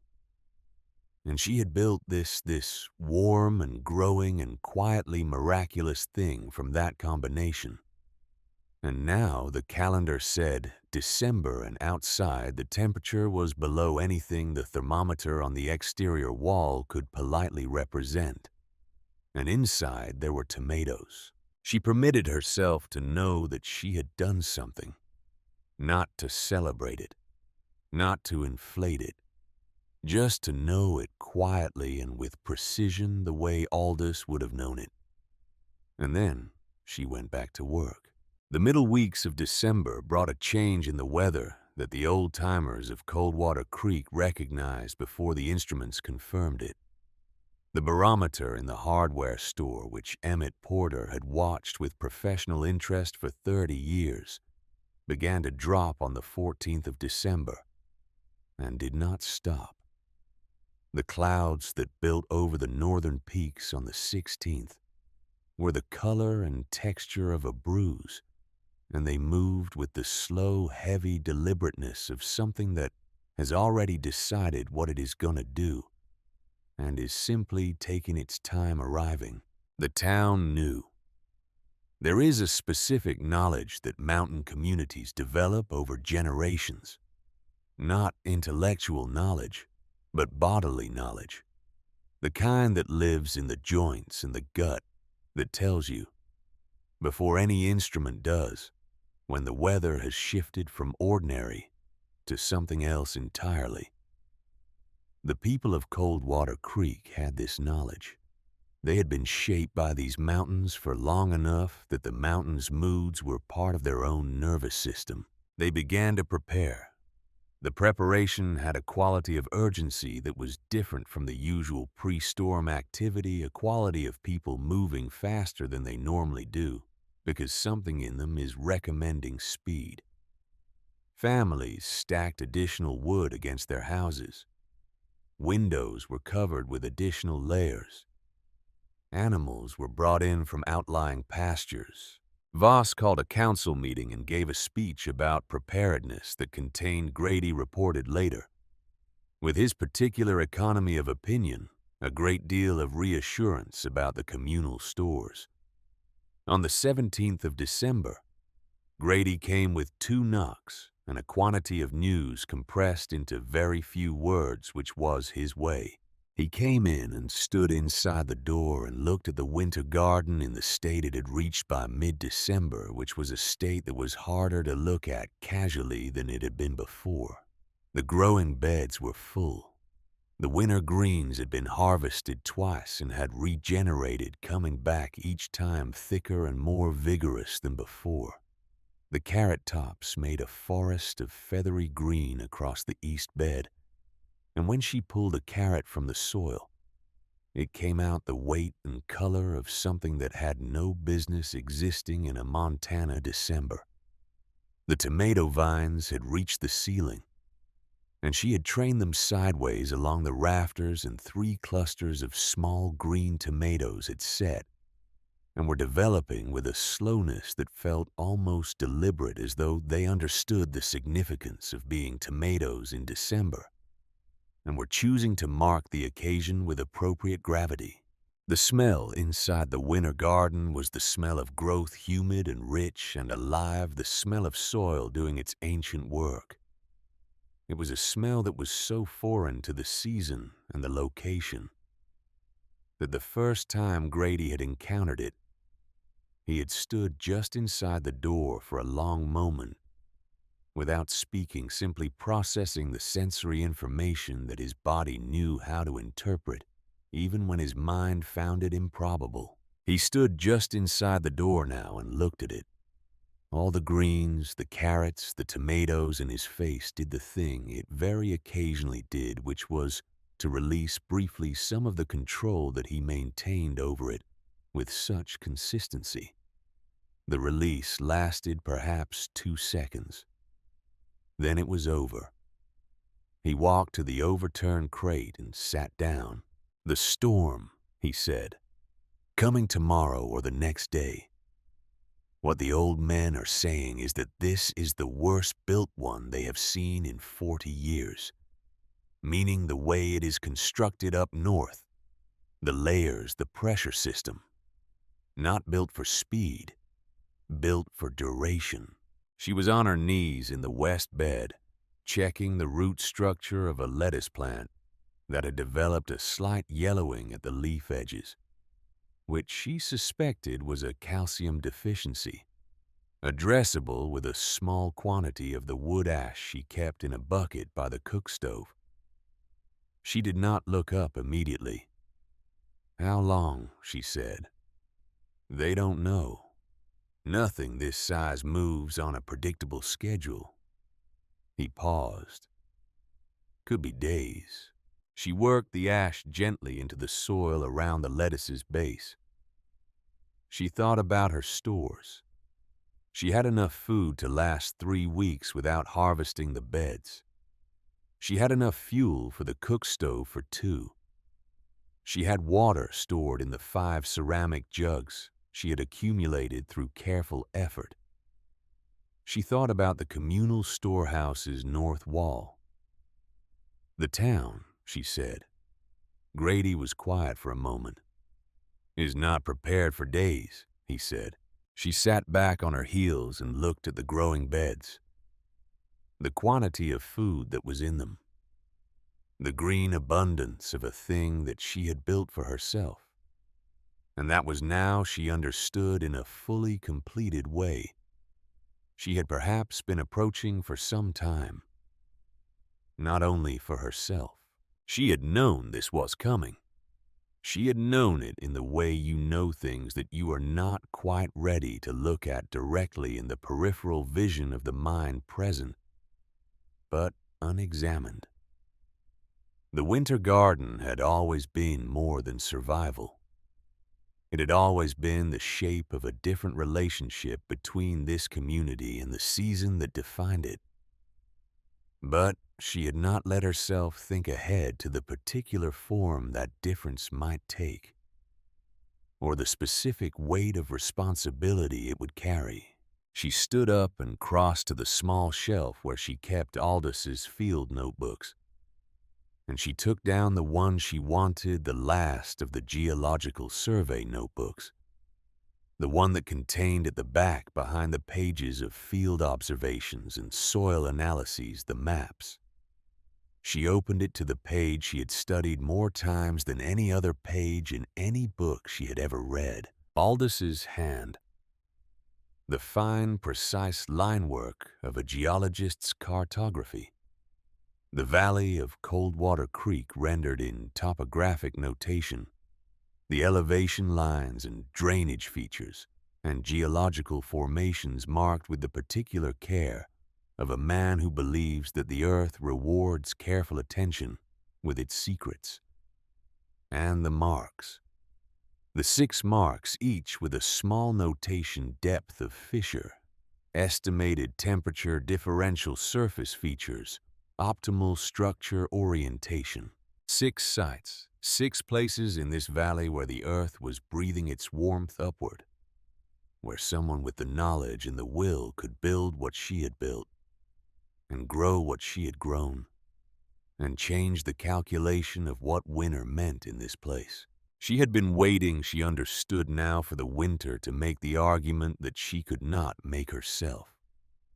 She had understood from the first moment she read the complete notes that what Aldous had left her was not just the means of her survival. It was the means of this community's transformation. But a woman who arrives in a town as an outsider who is sold its worst land as a polite form of expulsion, who spends 2 months being called the mole woman, that woman does not walk into the community hall and announce that she has a plan for the town's future. She demonstrates. She builds. She lets the thing she has built speak. The winter was about to speak for her. Grady, she said. She had not used his first name before. She used it now not for familiarity but for precision, because what she was about to say required the weight of directness. He looked at her. When the storm passes, she said, I am going to need your help. Not for this. She gestured at the winter garden around them. For what comes after this? There is more here than I can build alone. And what I have built alone will not be enough for an entire town. I need someone who can read these. She turned the map page toward him. And someone who knows how to build in this ground, and someone who the people of this town will listen to. He looked at the map. He looked at it for a long time, with the focused stillness of a craftsman reading a set of plans. She watched him trace the marks with his eyes, the 6 locations, the notations, the evidence of the years of work that Aldous had done before he ran out of time. He looked up. "He mapped all of this," Grady said. "Before he came here," she said. "He knew what this valley contained before he ever saw it. He spent 5 years verifying it." She paused. "He sent the survey to Voss. He believed that someone with authority would see what it meant." Grady was quiet with this for a long moment. The quiet had a specific weight. "And Voss," he said. "Put it in a drawer," she said, "because he did not understand it, and what men like Voss do not understand they dismiss." She closed the notebook. "My husband spent his life on this work, and he ran out of time to do what he planned to do with it. I have spent the past 2 months building what he designed. Now I need someone to help me build the rest of it." Grady looked at the map in her hands. He looked at the tomatoes on the ceiling. He looked at the carrot tops in their impossible December green. He had a craftsman's relationship to evidence. He did not dismiss what he could see and touch. And what he could see in this room was the proof of a thing he had considered impossible 3 months ago. He had come to this site as a skeptic and spent 3 months updating his assessment with each visit, each observation, each additional data point that the winter garden produced. He was the kind of man whose mind moves slowly and does not easily move backward. "After the storm," he said. "After the storm," she agreed. He stood up. He walked to the door and lifted his coat from the hook she had put on the wall for it, and he put it on with the deliberate efficiency of a man preparing to go back out into weather that has become genuinely serious. He turned back to her from the threshold. He looked at the winter garden one more time, the full length and width of it, the extraordinary green of it, the living warmth of it against the deep cold that was pressing in on every surface of the earth above them. "You should know," he said, "that there are people in this town who have been watching you for 2 months. Not just—" He stopped. He chose his words with the care he applied to everything. "Not just with curiosity, with something more than that. People who watched you work, who saw what you were doing and who are—" Another pause. "Not laughing," he said. "Whatever they were doing at the beginning, they're not doing that now." She looked at him. "What are they doing?" she said. He seemed to consider whether to answer. Then, "Hoping," he said, and he went out into the cold. She barred the door behind him. She stood in the warm green dark of the winter garden and listened to the sound of Coldwater Creek, the wind coming down from the north, the distant sound of shutters being secured, the particular silence of a community turned inward and braced for what is coming. She could feel even through the tons of earth and stone that insulated her from the season, the quality of the air changing, the barometric quality, the pressure of a sky that has decided. She went to the planting beds and checked everything. The moisture, the temperature, the structural state of the trellises. She topped up the water reservoir. She added fuel to the cook stove. She checked and rechecked the seal on the glass roof, running her fingers along the lead joints, confirming the integrity of every pane. She opened the final pages of the composition book to a fresh page and wrote the date at the top, December 17th, 1893. Then she began to write. She wrote in the precise, unhurried hand of a former schoolteacher who understands that what is written carefully can be read by people who were not present when it was written. She described the winter garden in full its dimensions, its construction method, its geothermal mechanism, the temperature differential she had documented over 6 weeks, the growth data from the planting beds, the harvests, the seed varieties, their performance. She described the spine and what Aldous' survey had established about it. She described the 6 additional sites. She wrote for 3 hours. The candles burned. Outside, the wind was doing something different from what it had been doing. The difference was in the pitch of it, the pressure of it against the door, the new quality of intent. She wrote until she had written everything that needed to be written, and then she set down the pen and closed the book. She lay down on her cot in the pale light of the one remaining candle. She had done now everything that could be done. The garden was growing. The record was written. The knowledge was documented, and the structure was sound, and the earth was warm. What came next would come regardless of what she did or did not do tonight.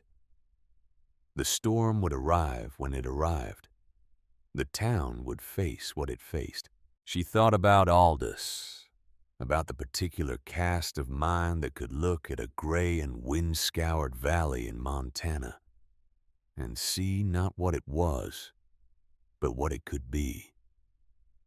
About the way he had looked at this land when they first arrived standing at the edge of Coldwater Creek in the summer of 1888, with the mountains at his back and the valley spread out before him, and had said quietly in the voice he used when he was certain of something, "There is something here." There had been. There still was. Outside the door in the deep dark of the December night, the first serious snow began to fall. She could not see it, and she could barely hear it. The new snow made its own silence as it came down, layering itself onto the frozen ground, covering the road, covering the fields, covering the rooftops of Coldwater Creek, covering the small stone mound of the winter garden, so that from the outside it became indistinguishable from the landscape around it. Just one more white curve in a white world. But inside the door in the dark below the snow, the spine breathed, steady and mild and patient, as it had been breathing for centuries before she arrived, and would breathe for centuries after. She closed her eyes. The storm arrived in the night as the worst things do. It did not announce itself gradually. There was no polite escalation, no diplomatic series of warnings that would have allowed the people of Coldwater Creek to prepare a little more, to move one more sack of flour, to stack one more cord of wood. The ice wolf, that was what the oldest residents called it later when they had language for it again, when the capacity for language had returned, came down from the northern peaks with the totality of a verdict. It did not build. It arrived. Maren felt it before she heard it. She was asleep on her cot. The candle long burned down the winter garden, dark and warm and alive around her, when something in the pressure of the air changed enough to move through her sleep and bring her to the surface of consciousness without fully waking her. She lay still for a moment in the dark, listening. The spine was still breathing. She could feel it. The slight movement of warmer air across the floor. The subtle circulation that the geothermal current created in the enclosed space, a barely perceptible drift. That she had learned to feel the way you learn to feel your own heartbeat. That was constant. That was unchanged. But above it, above the door and the glass ceiling and the packed earth, and the snow that had been accumulating since she closed her eyes. There was a sound she had not heard before. Not the wind she knew, the persistent, cutting wind of Devil's Acre that had been her constant companion since October. The wind she had learned the moods and registers of the way you learn the moods of a difficult neighbor. This was something else.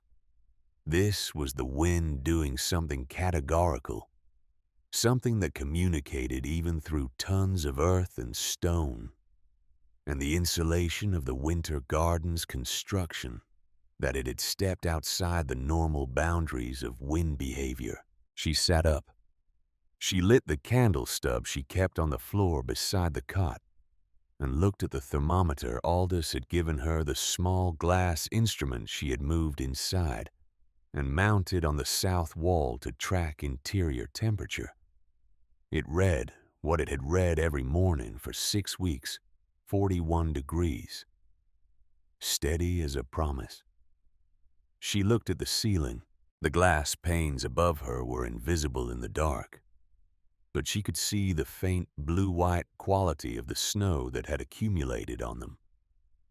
The particular light that snow generates when there is any ambient illumination at all, even the dimmest.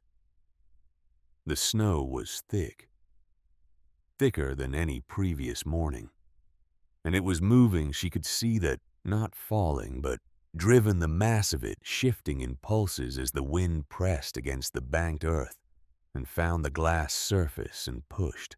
The structure held. She had known it would hold. She had built it to hold.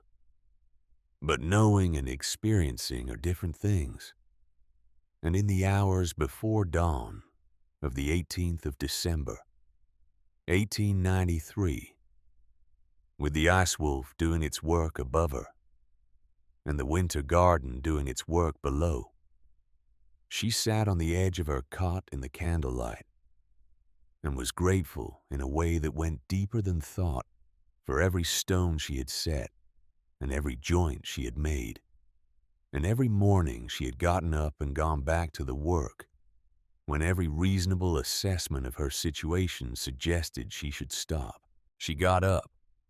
She put on her outer clothes and her boots, which she wore to sleep in when the nights were coldest, and she walked the length of the winter garden in the candlelight, checking everything. The glass ceiling, the wall joints, the drainage, the growing beds. She touched the plants, the carrot tops, the lettuce leaves, the tomato vines on their ceiling trellis, and everything was as she had left it. The spine breathed its mild, patient breath through the iron grate. She made tea from the small store she had left, and she sat on the overturned crate and drank it, and she waited for morning. Morning did not look like morning. When she judged by the calendar and her own internal clock that enough hours had passed for the sun to have risen, she lifted the bar on the door and pushed. The door did not move. She pushed again with more force. Nothing. She set her shoulder against it and drove her weight into it, and felt rather than heard the resistance of a mass of compacted snow that had drifted against the exterior wall and up against the door in a quantity that her shoulder alone was not going to address. She was not alarmed. She had anticipated this possibility. She had built the door to open inward as Grady had advised, which meant the snow outside was not her immediate problem.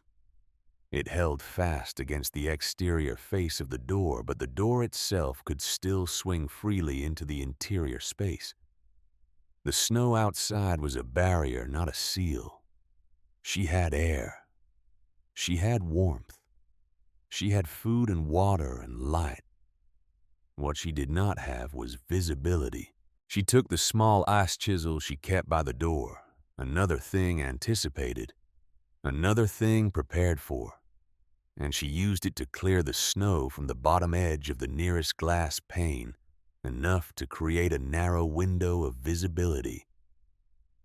She pressed her face close to the cold glass and looked out. White.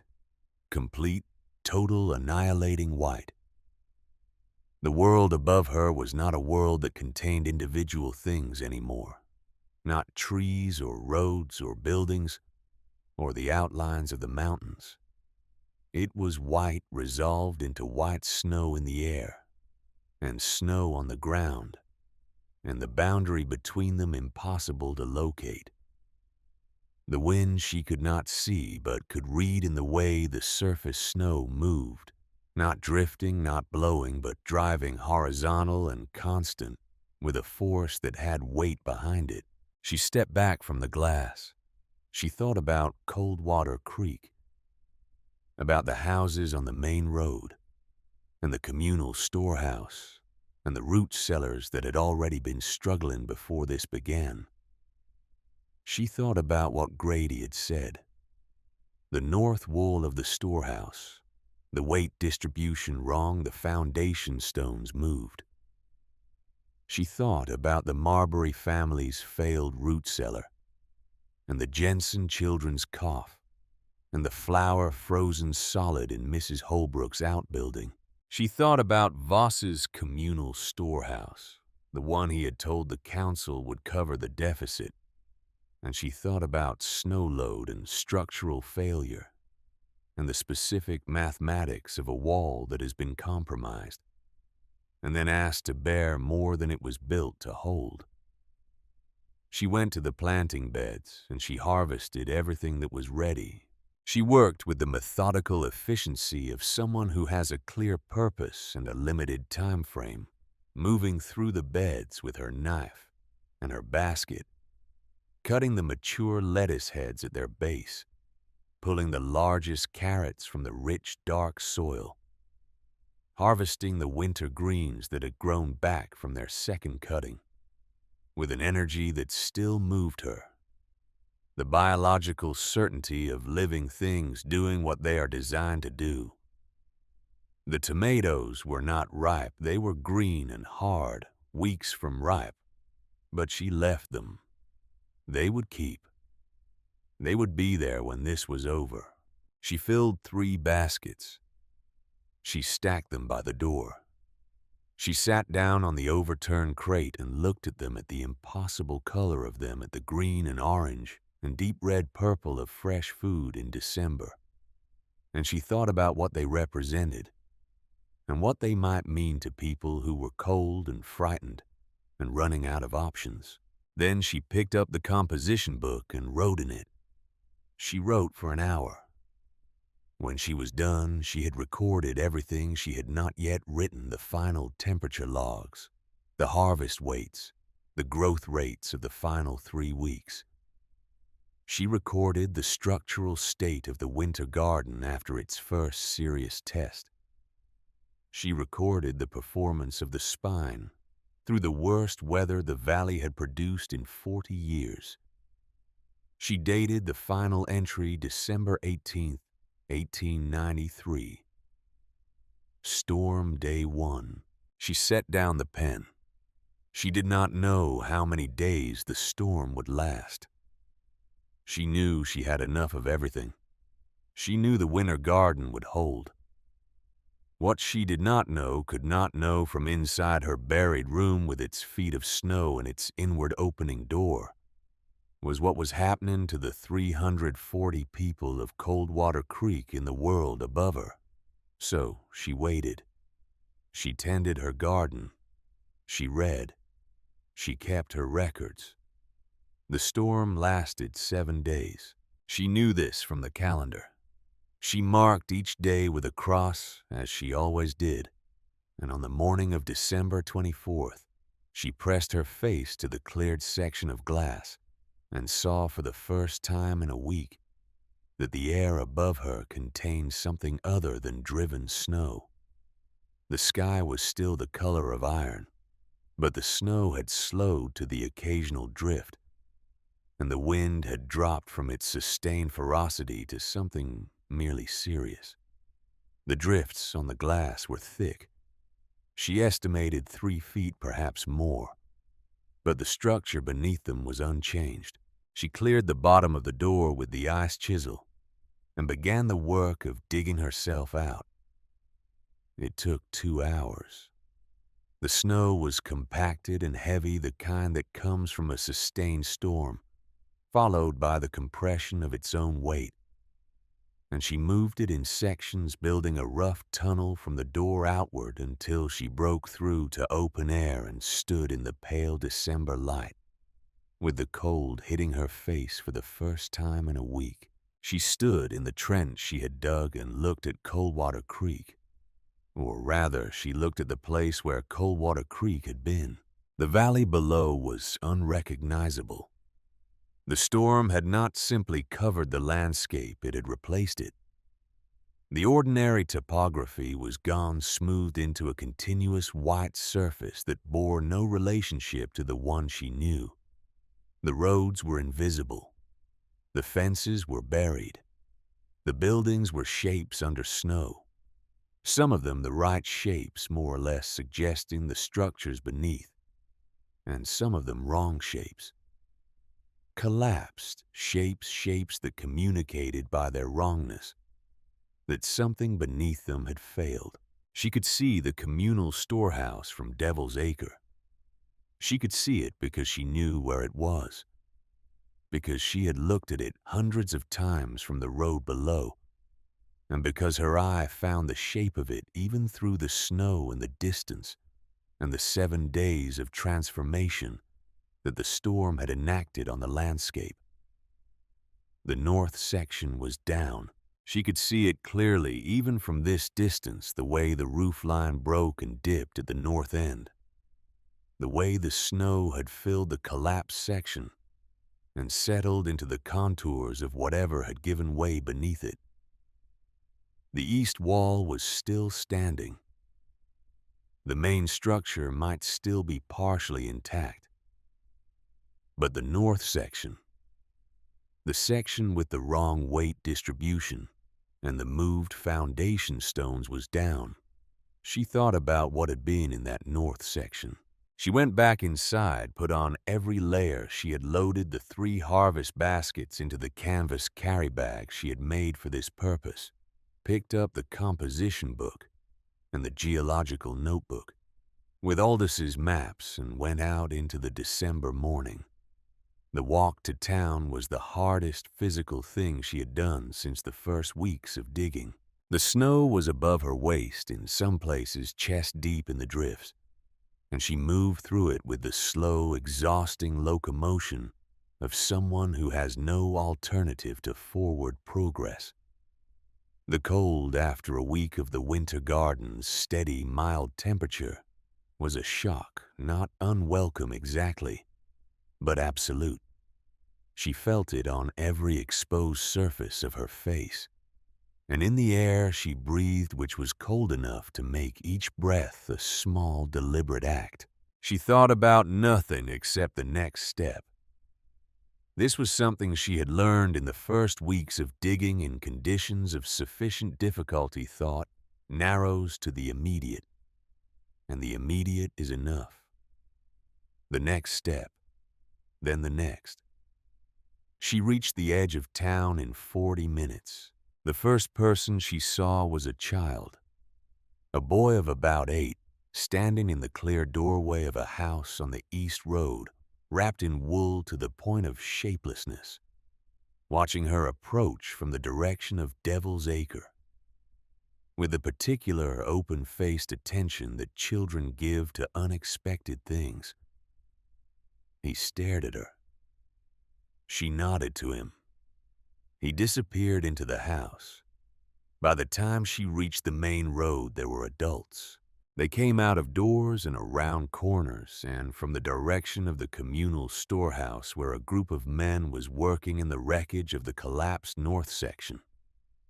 She could see them from the road, moving through the debris with the focused, grim efficiency of people doing necessary work in bad circumstances. She saw faces she knew and faces she only half knew, and the faces of strangers who were not strangers, only people she had not yet had occasion to look at directly. They looked at her, She was aware of how she must appear emerging from the direction of the place they had called Devil's Acre after 7 days, in which the rest of them had been sealed inside their houses, fighting the worst storm in 40 years, carrying a canvas bag that was heavy with something wearing the expression of a woman who has had a week of quiet and knows where she is going. She was aware that this was a significant entrance in the dramatic sense, the kind of entrance that people remember. She would have preferred otherwise. She had never performed well when she was aware of performing. She went to the group working at the communal storehouse first. Grady was there. He was always where the structural problem was. He was directing 2 younger men in the careful extraction of materials from the collapsed section, determining what was salvageable and what was lost, doing the arithmetic of the damage with the professional steadiness of a man who has trained himself to see things as they are before he allows himself to feel what they mean. He saw her coming and stopped. The man he had been directing stopped. Everyone in the immediate area stopped. She walked up to the edge of the collapsed section and looked at the damage and then at Grady. "The food stores," she said. "Gone," he said. "The north section is where we kept the root vegetables. Everything we had left. The cold got in when the wall came down." He looked at her carry bag. He looked at it the way a man looks at something when he is not allowing himself to interpret it yet, because the interpretation seems too large. "Mrs. Hale." "Mrs. Holbrook's children first," she said. "And the Jensens." She lowered the carry bag from her shoulder and opened it and showed him what was inside. He looked at the green, at the carrots, at the harvest of a December garden in a valley where December gardens did not exist. He was still for a moment, the complete stillness of a man whose internal model of the world is being revised at speed. "That is from your garden," he said. "Yes." "That is—" He stopped. He started again. "How much of this do you have?" "3 baskets. This is most of what was ready. There's more growing. Another 2-3 weeks on the rest of it, depending on the light." She paused. "Grady, how bad is it?" He looked at her steadily. "The root cellars are gone. Most of them. The cold went deeper than anyone expected. We have the grain stores in the main section. The east wall held, so that's intact. We have salt meat. We have dried staples." He paused. "We don't have fresh food. We haven't had fresh food in 3 weeks. The children—" He stopped. He was not a man who used the word children as an argument. He used it now because it was precise, because the children of Coldwater Creek were the specific reason that fresh food in December mattered more than it had ever mattered before. "Give these to Mrs. Holbrook," Marin said. She handed him the first basket. "She'll know how to distribute them." He took it. He held it in both hands and looked at what was in it. And the expression on his face was one she had seen twice before in her life.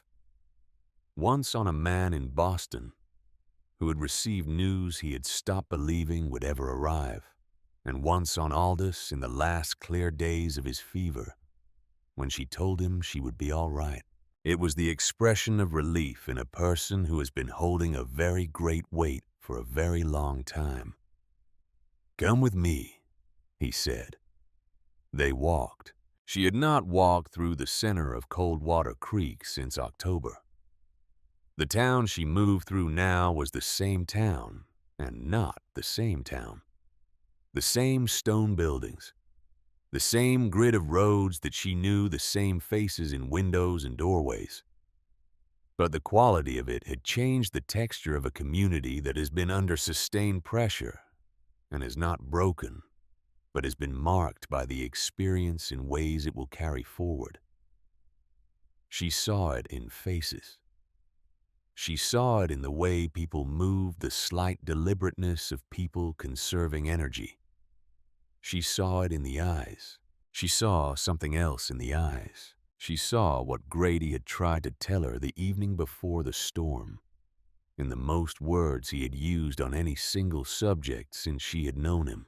She saw the people of Coldwater Creek looking at her and not looking at her the way they had looked at her in October, when she was the widow who had bought the worthless land, when she was the problem moved to the periphery, when she was the mole woman who was digging her own grave in everyone's quietly satisfied estimation.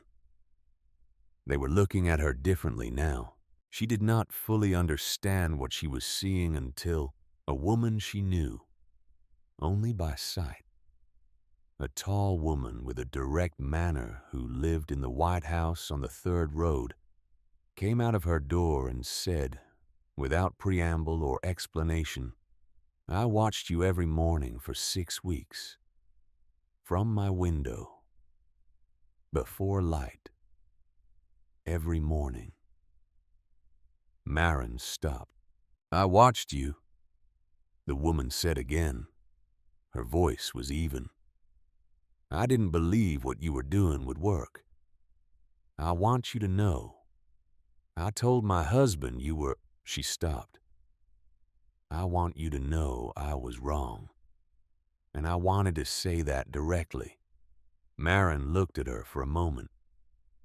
"Thank you," she said, and meant it fully. They kept walking. Fletcher Voss found her before she found him. She heard his voice before she saw him. The voice he used in public. The managed voice, though, something in it had changed. Something in it had been stripped away by the past week. Some layer of the performance removed by circumstances that a performance cannot outlast. He came around the corner of the hardware store with 2 men of the council behind him and stopped when he saw her.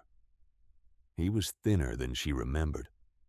Or it was the cold, or it was 7 days of a crisis he had not been equipped to manage. His coat was good, but it had the look of a coat that had been worn continuously for days. And his face had the look of a face that had not slept well in longer than that. He looked at the basket she still carried. He looked at the green inside it. "Mrs. Hale," he said. The councilman behind him looked at the basket. They looked at her.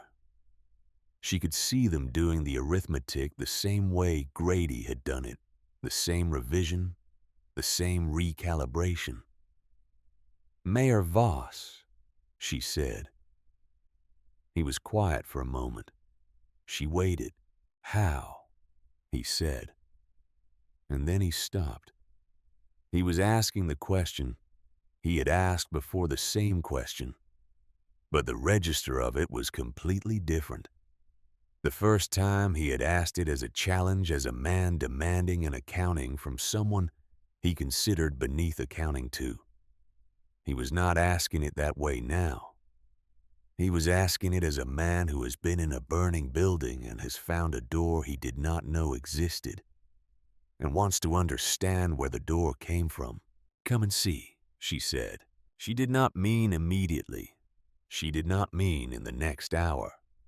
She meant eventually, when the immediate work of managing the storm's aftermath had been done, and the people were stable and the most urgent needs addressed. She meant come to Devil's Acre and stand inside what she had built and look at the complete picture. She would show him the winter garden and the harvest and the records she had kept. And she would show him the composition book with its 6 weeks of documented evidence. And then she would show him the map. He looked at her for a long moment. The councilman waited behind him. "I need to tell you something," he said. His voice was very quiet. The performance was gone entirely now. The storehouse north section. When it came down, the reason the foundation moved was not simply the storm. I was advised before the winter that the foundation needed reinforcement. I made a decision about how the repair budget would be allocated. He stopped. He seemed to be choosing between several ways of finishing the sentence and finding none of them satisfactory. The decision was wrong, he said finally. The consequence of that decision fell on this community. She looked at him. The store goods in the north section, he said. They were primarily commercial stock. I had moved the remainder of the community food supplies to the south section 6 weeks ago for inventory reasons. He paused. The community food supply is not gone. It is reduced, but it is not gone. She absorbed this. She thought about what it meant that the damage, while serious, was not the total catastrophe that the collapse wall had initially suggested. That the arithmetic of the winter, while grim, was survivable. She thought about what he was telling her. By telling her this, he was telling her that the worst had not happened, not quite. And that the reason it had not happened was not planning or competence, but a coincidence of timing that had nothing to do with his authority over events. He was telling her this, she understood, because he was not at his bottom. A man without conscience. He was a man whose conscience had been buried under decades of authority and comfort, and the particular blindness that comes from having been right often enough that you stop checking whether you're right. The storm had done what 7 weeks of her silent work had not been able to do. It had removed his certainty. That is important information, she said. Thank you for telling me. She went first to the Holbrook house because Mrs. Holbrook was a woman of practical competence and genuine heart, and what the next hours required was both. She left the baskets with her and explained what was in them, and watched the baker's wife look at fresh carrots and fresh greens in December, with the expression of someone encountering a category of miracle they did not have the vocabulary for. More soon, Marin said. Another harvest in 2 weeks from what's still growing, and then more after that if the structure holds. Does it hold? Mrs. Holbrook said. She was already sorting the harvest, her hands moving with professional efficiency, her mind clearly running ahead to the question of who needed what and in what order. It held through the worst week of weather in 40 years, Marin said. Yes, it holds. Mrs. Holbrook looked at her then, setting down the carrot she had been examining. And the look she gave Marin was the look of a woman who has spent a lifetime being practical about everything, and who has just encountered something that her practicality cannot fully account for. She opened her mouth as though to say something, then closed it, then said simply, "What do you need? Tell me what you need, and I'll see to it." "Nothing for now," Marin said. "Keep the children fed." She went to the Jensen house next, where the children with the cough were propped up in front of the fireplace in an arrangement that spoke to the ingenuity of parents doing everything they could think of with what they had.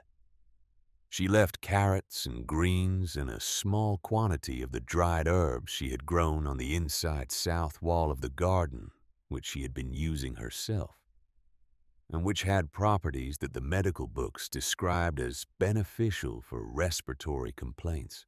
The Jensen mother looked at her when she left the herbs, looked at her with an expression that Marin turned away from, because it was too direct, too raw, and she was not composed enough in this moment to receive it without losing the composure she was maintaining by deliberate effort.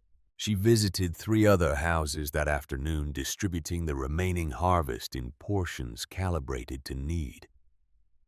At each house, the same sequence of responses: first disbelief, then a kind of careful touching of the vegetables, as though confirming their physical reality, then something that could not quite be called gratitude, because gratitude implies a transaction, and what Marin was offering was not a transaction, but simply the natural consequence of a thing she had built and a thing she had grown. By mid-afternoon, she was back at Devil's Acre. She stood in the trench she had dug from her door and looked at the winter garden from outside, the way she rarely looked at it.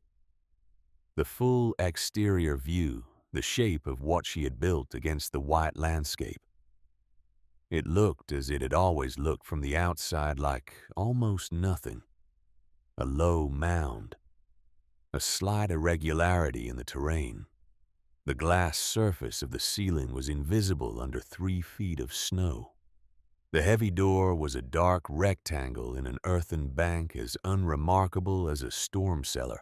She thought about how it must have looked to the men Voss had sent with their surveying equipment. She thought about what they had seen and what they had failed to understand. She thought about Aldous' letter in the drawer. The letter that had described this possibility in the careful, precise language of a geologist who had done the work and arrived at the evidence and written it out with the assumption that someone would read it who understood what it meant. No one had read it who understood what it meant. Not until she did. She went inside. She checked the garden, the temperature, the plants, the spine's steady exhalation, and everything was as she had left it. She harvested the small amount that had matured in the day she had been gone. She sat on the overturned crate and ate a carrot and a handful of lettuce leaves, which tasted exactly as they always tasted, like something impossible. 2 days later, Grady came. He knocked twice, as always. He came in, as always, and stood inside the door. But this time, he was not alone. He brought 3 men Marin knew by sight from the town. Men who worked with their hands. Men who had the kind of faces that Coldwater Creek produced, weathered and careful, and accustomed to the relationship between effort and outcome. He introduced them by name: Peterson, who was a mason; Aldridge, who had been a miner before the mine closed and knew the earth from the inside; a younger man named Rook, barely 20, who had the hands of someone who had been working since childhood. They came in and stood in the winter garden and were silent.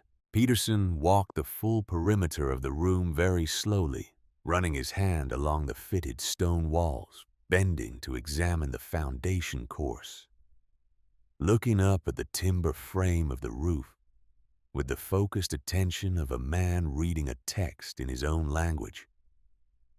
Aldridge went directly to the iron grate over the spine and crouched down and held his hand above it for a long time, feeling the rising air with the practiced sensitivity of a man who spent years underground and learned to read what was in the earth by what it offered up. Rook stood in the center of the planting beds and turned slowly, looking at the green from every angle, his expression the one that very young people have when they encounter something that revises what they thought was possible. Nobody spoke for a long time. The silence was not uncomfortable. It was the silence of people absorbing something that requires absorption, not a fact to be processed quickly, but an experience to be integrated slowly, the way the eye adjusts to a new quality of light. Then Peterson stood up from examining the foundation course and looked at Marin with the direct, undecorated gaze of a craftsman. "How deep is the fissure?" he said. "My husband's estimate was 200 feet minimum, possibly more." he never found the bottom. And the temperature differential. 18 to 22 degrees above ambient, consistent across all weather conditions. I have 6 weeks of records. He nodded, the nod of a man confirming what he has already assessed. This wall construction, he said, dry laid. Yes. Who taught you the binder course placement? A Scottish book, she said, and Grady corrected my first attempt. Peterson looked at Grady. Grady looked at the tomato vines, which were what he usually looked at when he did not want to confirm that something he had done had worked. I want to see the map, Peterson said. She took the geological notebook from the shelf and opened it to the relevant pages. She laid it on the flat stone surface she used as a work table and stood back, and the 3 men crowded around it with the intensity of men who have been looking for something and have just been shown where to find it. Aldridge pointed at the mark nearest the east ridge. This one, he said. I know this ground. I worked a test shaft up there in '89. The rock type is right. The same layering. He traced the elevation lines with a calloused finger. You could get down to a fissure in, he was calculating, 30 feet, maybe less. Peterson was looking at the structure dimensions Aldous had noted beside each mark.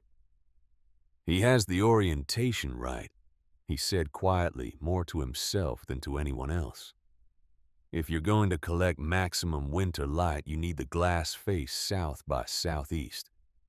He's got that marked here for every one of them. Rook, the youngest, said, "Could I build one?" Everyone looked at him. He was not embarrassed by the question. He was serious.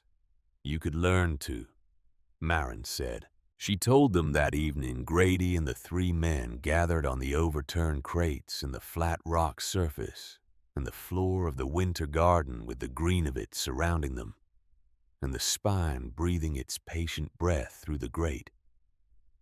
Everything she had not told anyone yet. About Aldis's years of survey work before they came to Coldwater Creek. About the letter he had sent to Voss in 1891, and what she had seen in the desk drawer. About the full scope of what the map represented, not a single site but a system, a network of geothermal features distributed across the valley in a pattern that, properly utilized, could change the relationship of this entire community to the season that currently defined and limited them. She told them about the possibility of a permanent structural solution to the hunger that came every winter to Coldwater Creek. Not a larger storehouse, not more aggressive harvesting in the fall, not better root cellar construction, but a fundamental change in what could be grown and when and how. An escape from the constraint of the growing season that had governed mountain agriculture since anyone had been farming in mountains. She told them this could be built. She knew how because she had built one. The knowledge was in the books, and in the records she had kept, and in the walls and glass and stone around them right now. And it could be replicated. It would require labor and material and time. But all of those things existed in Coldwater Creek in sufficient quantities, and none of them required anything that could not be found or learned. Peterson said, the snow load on the glass in a storm like this one, 3 feet of accumulation, she said. The structure below it was unchanged. The critical factor is the roof angle and the brace spacing which I have in the records. She paused. And Grady's joint specifications which he can give you directly. Grady looked at the tomato vines again. When do we start? Aldridge said. After the thaw, she said, when the ground is workable. March, probably. Possibly late February if the season turns. She paused. We start with the site nearest the east ridge. Aldridge knows the ground. We build the second structure before next winter, then the third, and the fourth, Rook said. And the fourth, she agreed. 3 days after Christmas, Fletcher Voss came to Devil's Acre. He came alone. No hired men, no council members behind him. He walked across the snow-covered ground in the December afternoon light and knocked on the door, one knock, not two, and waited. She opened it. He stood in the cold and looked at her, and she saw in his face the face of a man who has set down something heavy and is not certain yet what to do with his hands. He was older than he had been in October. Not in years, but in the way that certain experiences age a person in the specific quality of their awareness. She stepped back. He came in. He stood inside the door and looked at the winter garden, and he did not speak for a long time. She did not help him with the silence. She let it do its work. She watched him look at the green, the living, growing, impossible green of a December garden in Montana. She watched him see the carrot tops and the lettuce beds and the tomato vines climbing their trellis in their determined biological certainty. She watched him feel the air, the mild, still living air of the enclosed space, so different from the blade of cold outside the door. She watched him look at the iron grate over the spine, and she watched him understand in the way that physical evidence makes. You understand things that argument cannot reach what it was, and what it had been doing and what it meant. He looked at the stone walls, the fitted patient stone. He looked at the glass ceiling, the patchwork of salvaged panes. He looked at the timber frame, the carefully angled rafters, the joints she had made and remade until they were right. He was a man who had built things, not with his hands, but he had built the commercial structure of Coldwater Creek over 30 years.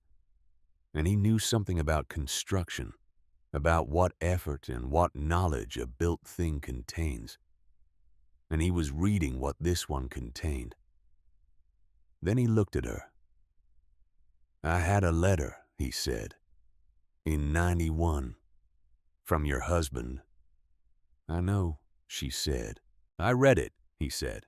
"I read it and I—" He stopped. He tried again. The survey he described the geothermal features, the possibilities he outlined. I read it as the work of a man who was very intelligent and not very practical. I had seen that kind of letter before. Men with theories about what was in the ground. Most of them were wrong, and the ones who were right usually needed 10 years and a great deal of other people's money to prove it. He paused. I filed it. She waited. I was wrong, he said.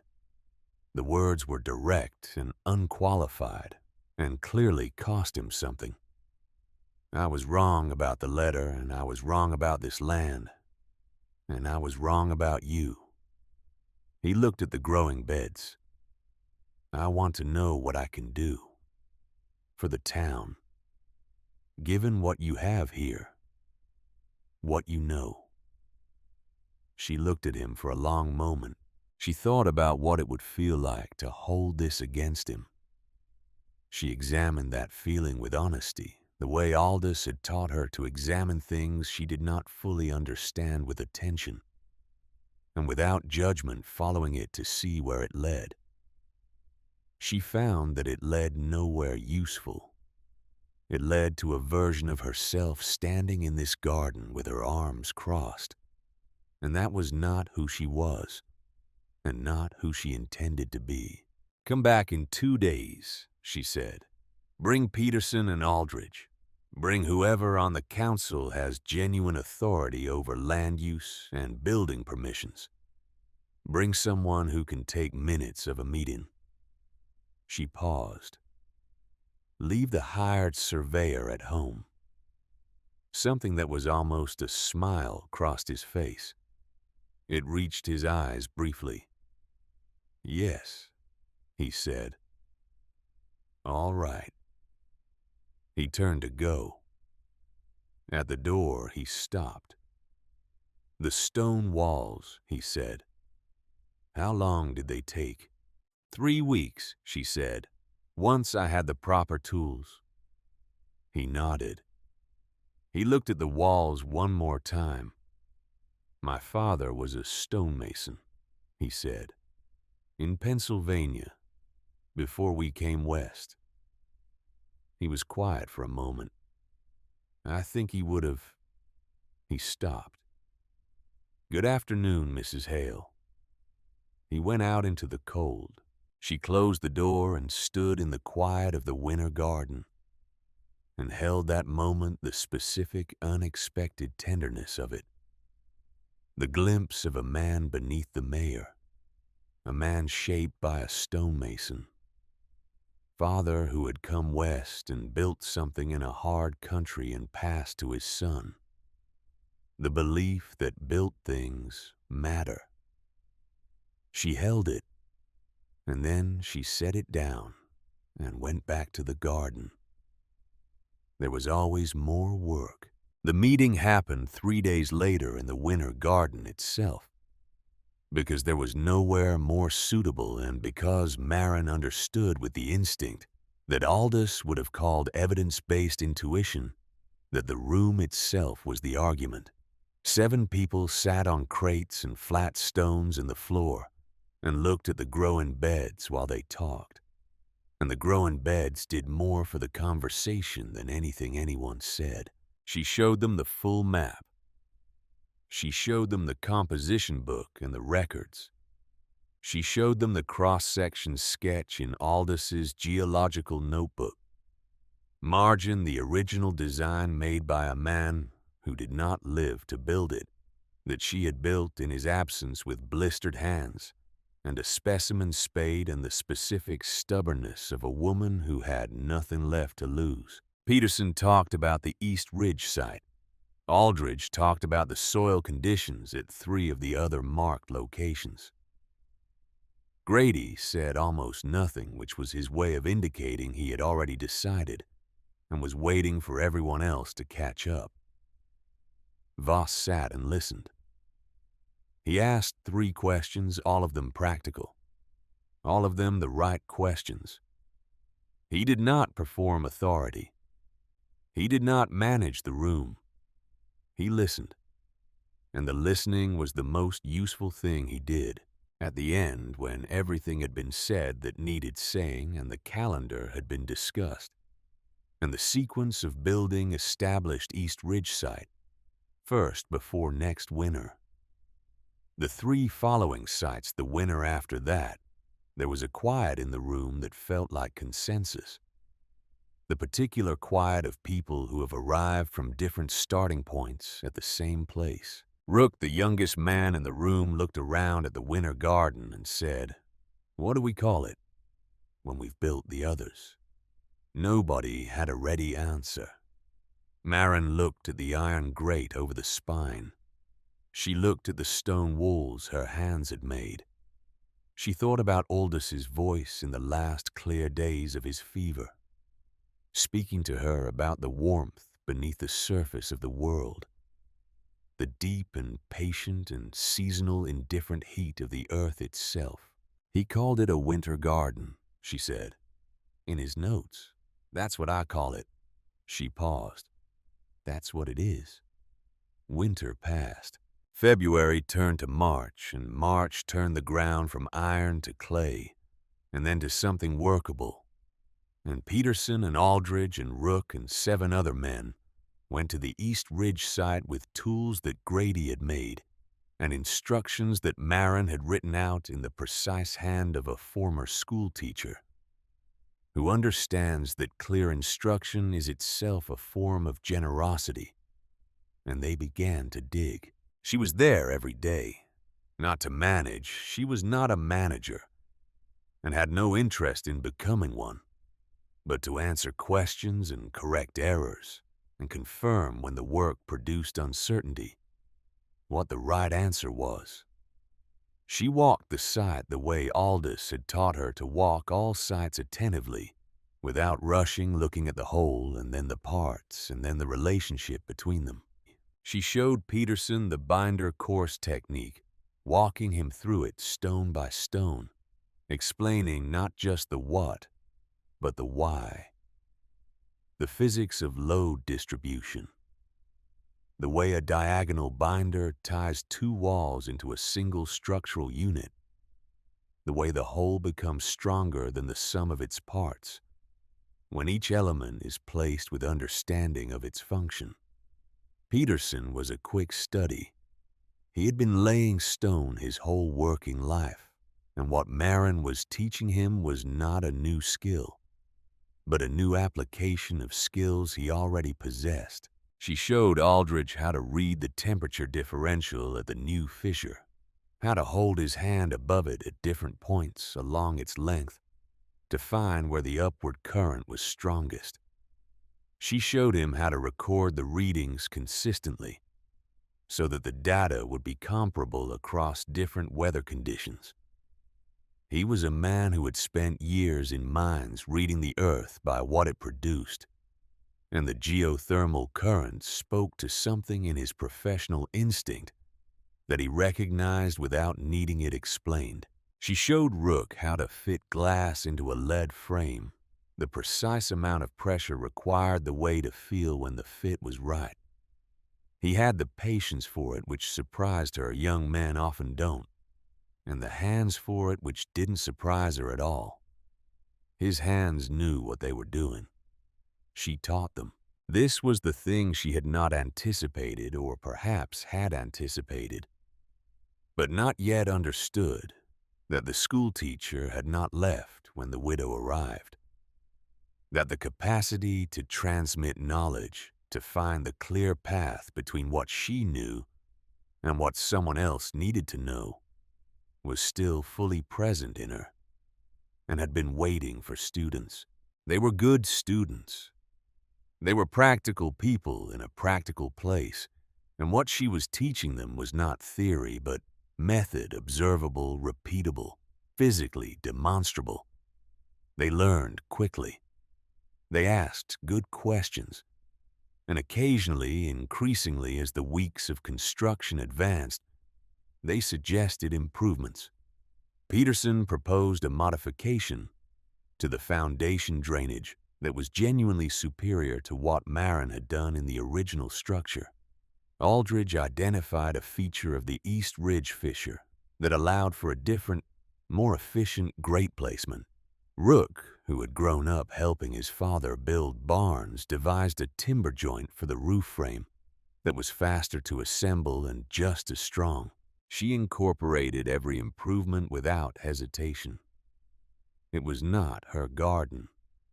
It was their knowledge, and knowledge improves when more minds work on it. The East Ridge winter garden was structurally complete by the end of October, a month before the first snow of the following winter. It was larger than Marin's because they had the knowledge and the tools from the beginning, and because Peterson's masonry skills produced walls in 2 weeks that had taken her 3. Its glass roof was more uniform. Its drainage was better. Its grate placement captured the geothermal current more efficiently than her original design. She stood inside it when it was finished and looked at what they had built, and felt something she had not felt since the first green had appeared in her own dark soil 14 months before. She felt the particular quality of a thing, pass-forward knowledge that had moved from one mind to another and been made into something real by hands that had not originated the idea, but had the skill to realize it. Aldous would have loved to stand here. She knew that with the certainty of someone who has known a person well enough to know exactly what would move them. She stood in the East Ridge winter garden and let him be present in the specific way he was always present in the knowledge he had gathered, and the curiosity he had followed, and the notes he had made in the margin of a book she had found at the right moment, in the warmth rising from the earth, that he had been the first to recognize and document and believe in. Trust the earth, Maren. She had. The earth had not let her down. The council voted at their January meeting. Voss submitted his resignation at the same meeting without drama. Simply a statement that the circumstances of the previous year had demonstrated that his approach to leadership was insufficient for the community's needs, and that the community's needs were his primary responsibility. The vote to accept it was unanimous, which Maren heard about from Grady, who reported it in 5 words. He resigned. They accepted. Peterson was elected the following month. He was not a politician and had no intention of becoming one, which was precisely why people trusted him. He ran his term the way he ran a construction site, with clarity about the task, honesty about the constraints, and the consistent conviction that the quality of the result depends on the quality of the attention given to every individual component. The 3rd winter garden was built in the spring of 1895, the 4th in the summer of the same year. The 5th and 6th followed within 2 more years, as the community developed both the technical skill and the organizational capacity to accelerate the work. Each one was built from Aldous' map at the sites he had identified and described with the orientations he had calculated, and the depth estimates he had recorded in those precise field notebooks that Maren had been carrying since Boston. Each one was an act of translation, converting the knowledge of a dead man into a living structure that breathed with the warmth of the earth and grew food through the snow. The town did not change its name by official proclamation. It changed the way most important changes happen, gradually, through usage, through the accumulation of small individual decisions that eventually constitute a new reality.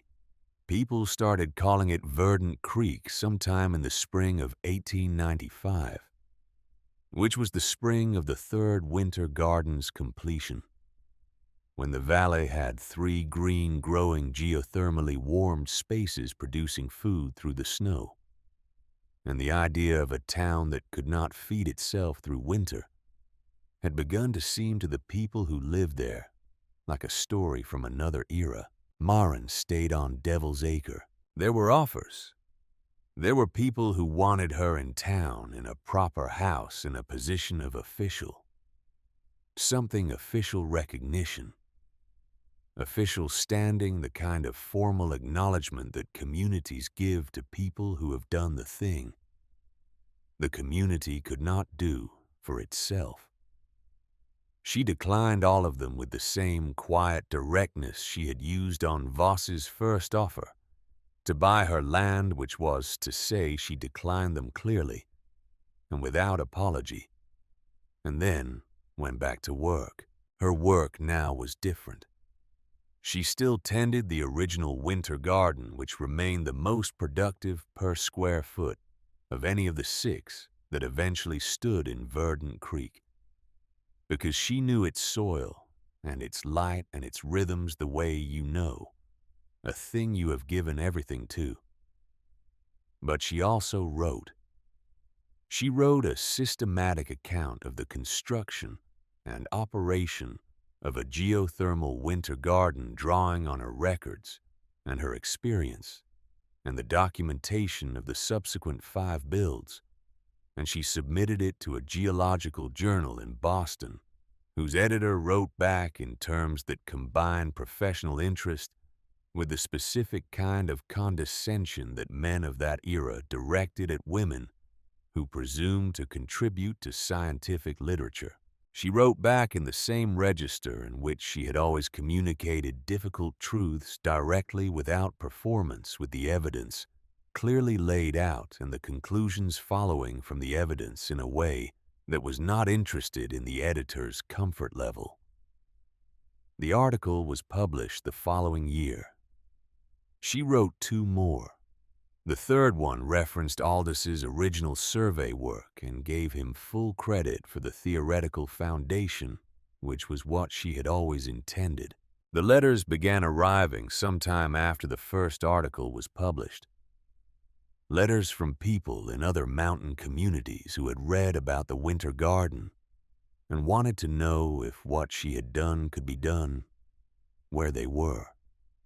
Letters from geologists who had their own data about geothermal features and wanted to compare notes. Letters from agricultural scientists who had been thinking about the problem of cold climate growing and had found in her work a practical solution where they had only had theories. She answered every letter. She answered them in the precise, unhurried hand she had always written in the schoolteacher's hand, that had learned over years of keeping records to compress without losing clarity. She described the construction in detail. She explained the principles. She told the story, not the dramatic story, not the story of the mole woman and the ice wolf, and the miracle of the December garden, but the practical story, the story of observation and knowledge and careful work, and the specific technical decisions that had produced specific results. She told people what Aldous had understood, and what she had built, and what it had produced, and what they would need to do the same given their own conditions, their own ground, their own particular quality of geothermal warmth. She kept the geological notebook. She kept it on the shelf in the winter garden where she had first put it. And she added to it not Aldous' writing anymore, but her own, in the compressed and methodical hand she had developed over years of keeping records in the back pages of composition books. She added temperature data and growth records and construction notes and the accounts of the 5 additional builds. She added the letters from other communities in her replies. She added the names of the students who had learned to build winter gardens and the locations of the gardens they had built. The notebook grew thick with additions. She had to have it rebound twice by a bookmaker in the county seat, who asked no questions about the worn original binding and the mix of handwriting within. The second binding was the one that held until the end. Decades passed. The winters of Verdant Creek were still hard. The snow still came, and the wind still came, and the cold was still the cold, the geological reality of high Montana that no amount of human ingenuity was going to fundamentally alter. The mountains did not care about grief or effort, or the quiet revolutions of understanding that happen inside stone rooms underground. The mountains were what they were. But what the people of Verdant Creek did with the winter was different now. They did not simply endure it. They had learned from a woman who learned it from a dead man's books, how to listen to what lay beneath it. The long, patient geological warmth that had been there since before the mountains existed. That would be there after the mountains were gone, that had been offering itself upward through the spine and 5 other places in this valley for all of recorded history, waiting for someone to hold a hand over it and feel what it was.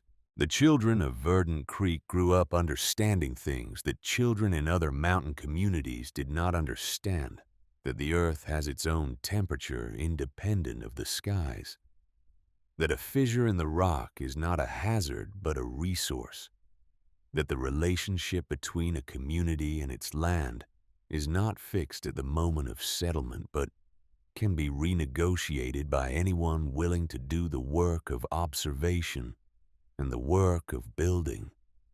They grew up knowing Marin Hale's name not as legend but as fact, not as a figure of myth but as a person who had done specific things in specific places for specific reasons that could be examined and understood. This she had once told Mrs. Holbrook, was how she wanted to be remembered.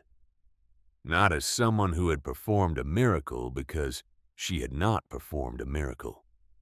She had applied knowledge to a problem, and built a structure and grown food, and taught people to do the same. The miracle framing, she said, gives the wrong impression. It suggests that what happened was unrepeatable, the product of some quality that cannot be acquired. What actually happened was repeatable. The proof was the 5 other winter gardens standing in the valley. The proof was the letters she continued to answer, describing geothermal winter gardens built in other valleys in other states by other people who had read her articles and followed her methods. Mrs. Holbrook had listened to this patiently, and then said that she understood the distinction Marin was making, but that, from where she stood, having distributed fresh carrots to hungry children on Christmas Eve in 1893, the miracle framing seemed not entirely inaccurate. Marin had allowed this. Some arguments are not worth winning. She kept until the end a habit she had developed in the first winter. The habit of standing once each day at the iron grate over the spine and holding her hand above it and feeling the air that rose from the earth beneath her. It was not a ritual, not in the religious sense. It was a practice. The practice of attention. The practice of remembering that beneath the cold surface of the world, there is a warmth that the seasons cannot reach, that has no opinion about winter, that simply exists and offers itself to anyone willing to be still enough and observant enough to feel it. In the last years of her life, when the winters of her body had become longer and the summers shorter, she sometimes sat beside the spine rather than standing over it, lowering herself to the cold stone floor with the careful deliberateness of someone managing a body that no longer cooperates with ambition. She would sit and hold her hand above the grate and feel the air rising and listen to the low, resonant sound that the spine made when the wind was right, that mournful, deep earth moan that the legends had called the mountain's complaint, but that she had learned to hear differently as something patient rather than something pained. She had been talking to it for a long time in the way that people who work alone in quiet places develop a relationship with the particular qualities of their environment. She had never described this to anyone because there was no accurate way to describe it that did not make it sound like something it wasn't. It was not mystical. It was simply the habit of attention extended to a particular and particularly significant feature of her landscape. The spine had been the foundation of everything. It seemed appropriate to acknowledge it. The earth is warm, he had told her that in the last clear days of his fever. In the voice he used when he was certain of something, the voice she had heard in 100 conversations and 100 silences, and the particular quality of his presence in a room. He had told her, and then he had left her the proof of it in the books, in the notebooks, in the careful field records of a geologist who had read the language written in stone and found written there, in the patient earth of a Montana valley, that no one else had thought worth reading, something worth more than anything above the surface. She had believed him. She had built on what he believed. She had trusted the earth as he had asked her to, and the earth had been exactly as warm as he said it was. She died in the spring. She had arranged this with the particular stubbornness of a woman who had always arranged things on a morning in April, when the snow had fully retreated from the lower elevations, and the first color was returning to the hillsides. Grady had died some years before, as had Peterson and Aldridge.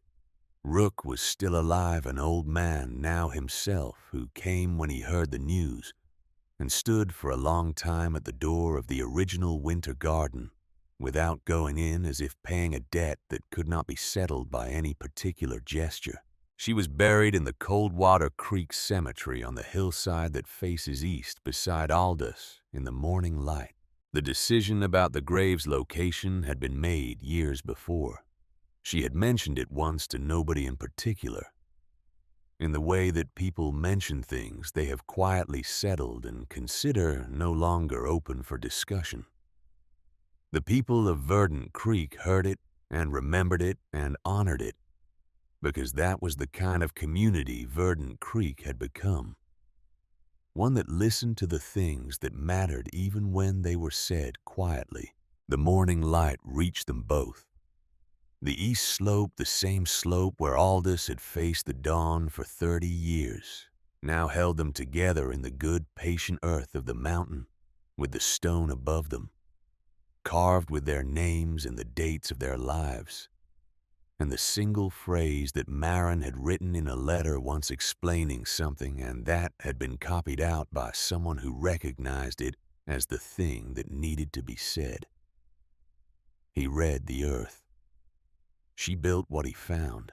The winter garden on Devil's Acre kept growing, season after season, tended first by Marin, and then by the people she had taught, and then by the people they taught in turn. The original structure endured.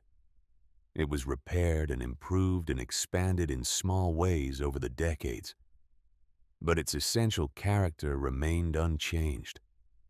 The dry stone walls, the patchwork glass ceiling, the iron grate over the spine, the dark soil of the planting beds.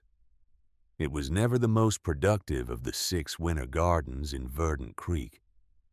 That distinction passed to the East Ridge structure within a decade, but it remained the most visited, the most studied, the most photographed when photography came to Montana, the most written about. People came from other mountain communities to see it. They came from the cities eventually, when the cities develop the kind of interest in such things that cities develop when they have become comfortable enough to become curious.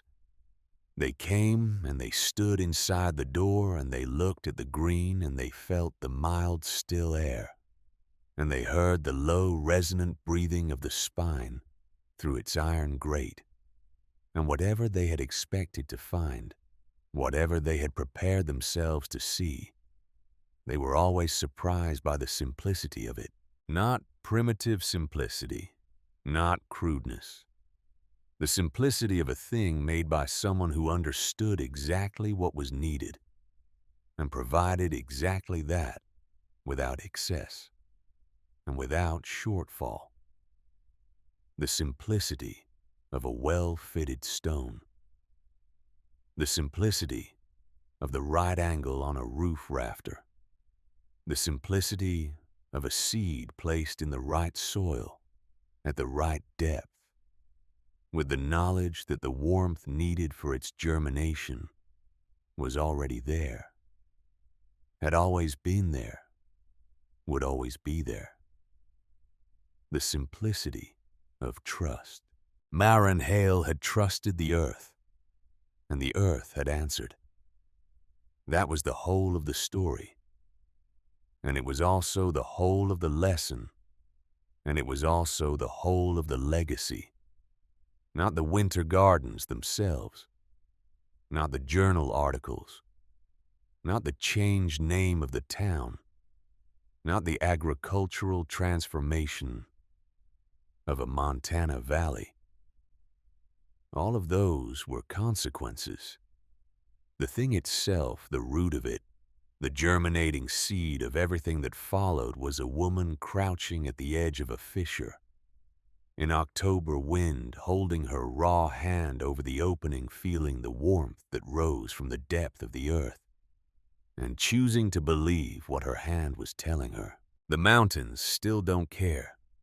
The wind still comes down from the north in the darkest part of December and scours the ridgelines and piles the drifts and reminds every living thing in the valley that winter is not a guest, but a governing force. The cold still penetrates. The snow still falls. But in 6 places in what was once called Coldwater Creek, the earth breathes upward through iron grates into enclosed spaces where green things grow in December and January and February, where the air smells of damp soil and living plants, where a person can stand in the dead of winter and feel what it is to be somewhere that the season has not fully reached. In the oldest of those spaces, the one built by a woman with blistered hands and a dead man's spade, and the specific courage of someone who has nothing left to lose but is not yet willing to stop. The spine still breathes, steady, mild, patient. As it breathed before she arrived and will breathe long after the last person who knew her name has gone, it keeps growing still.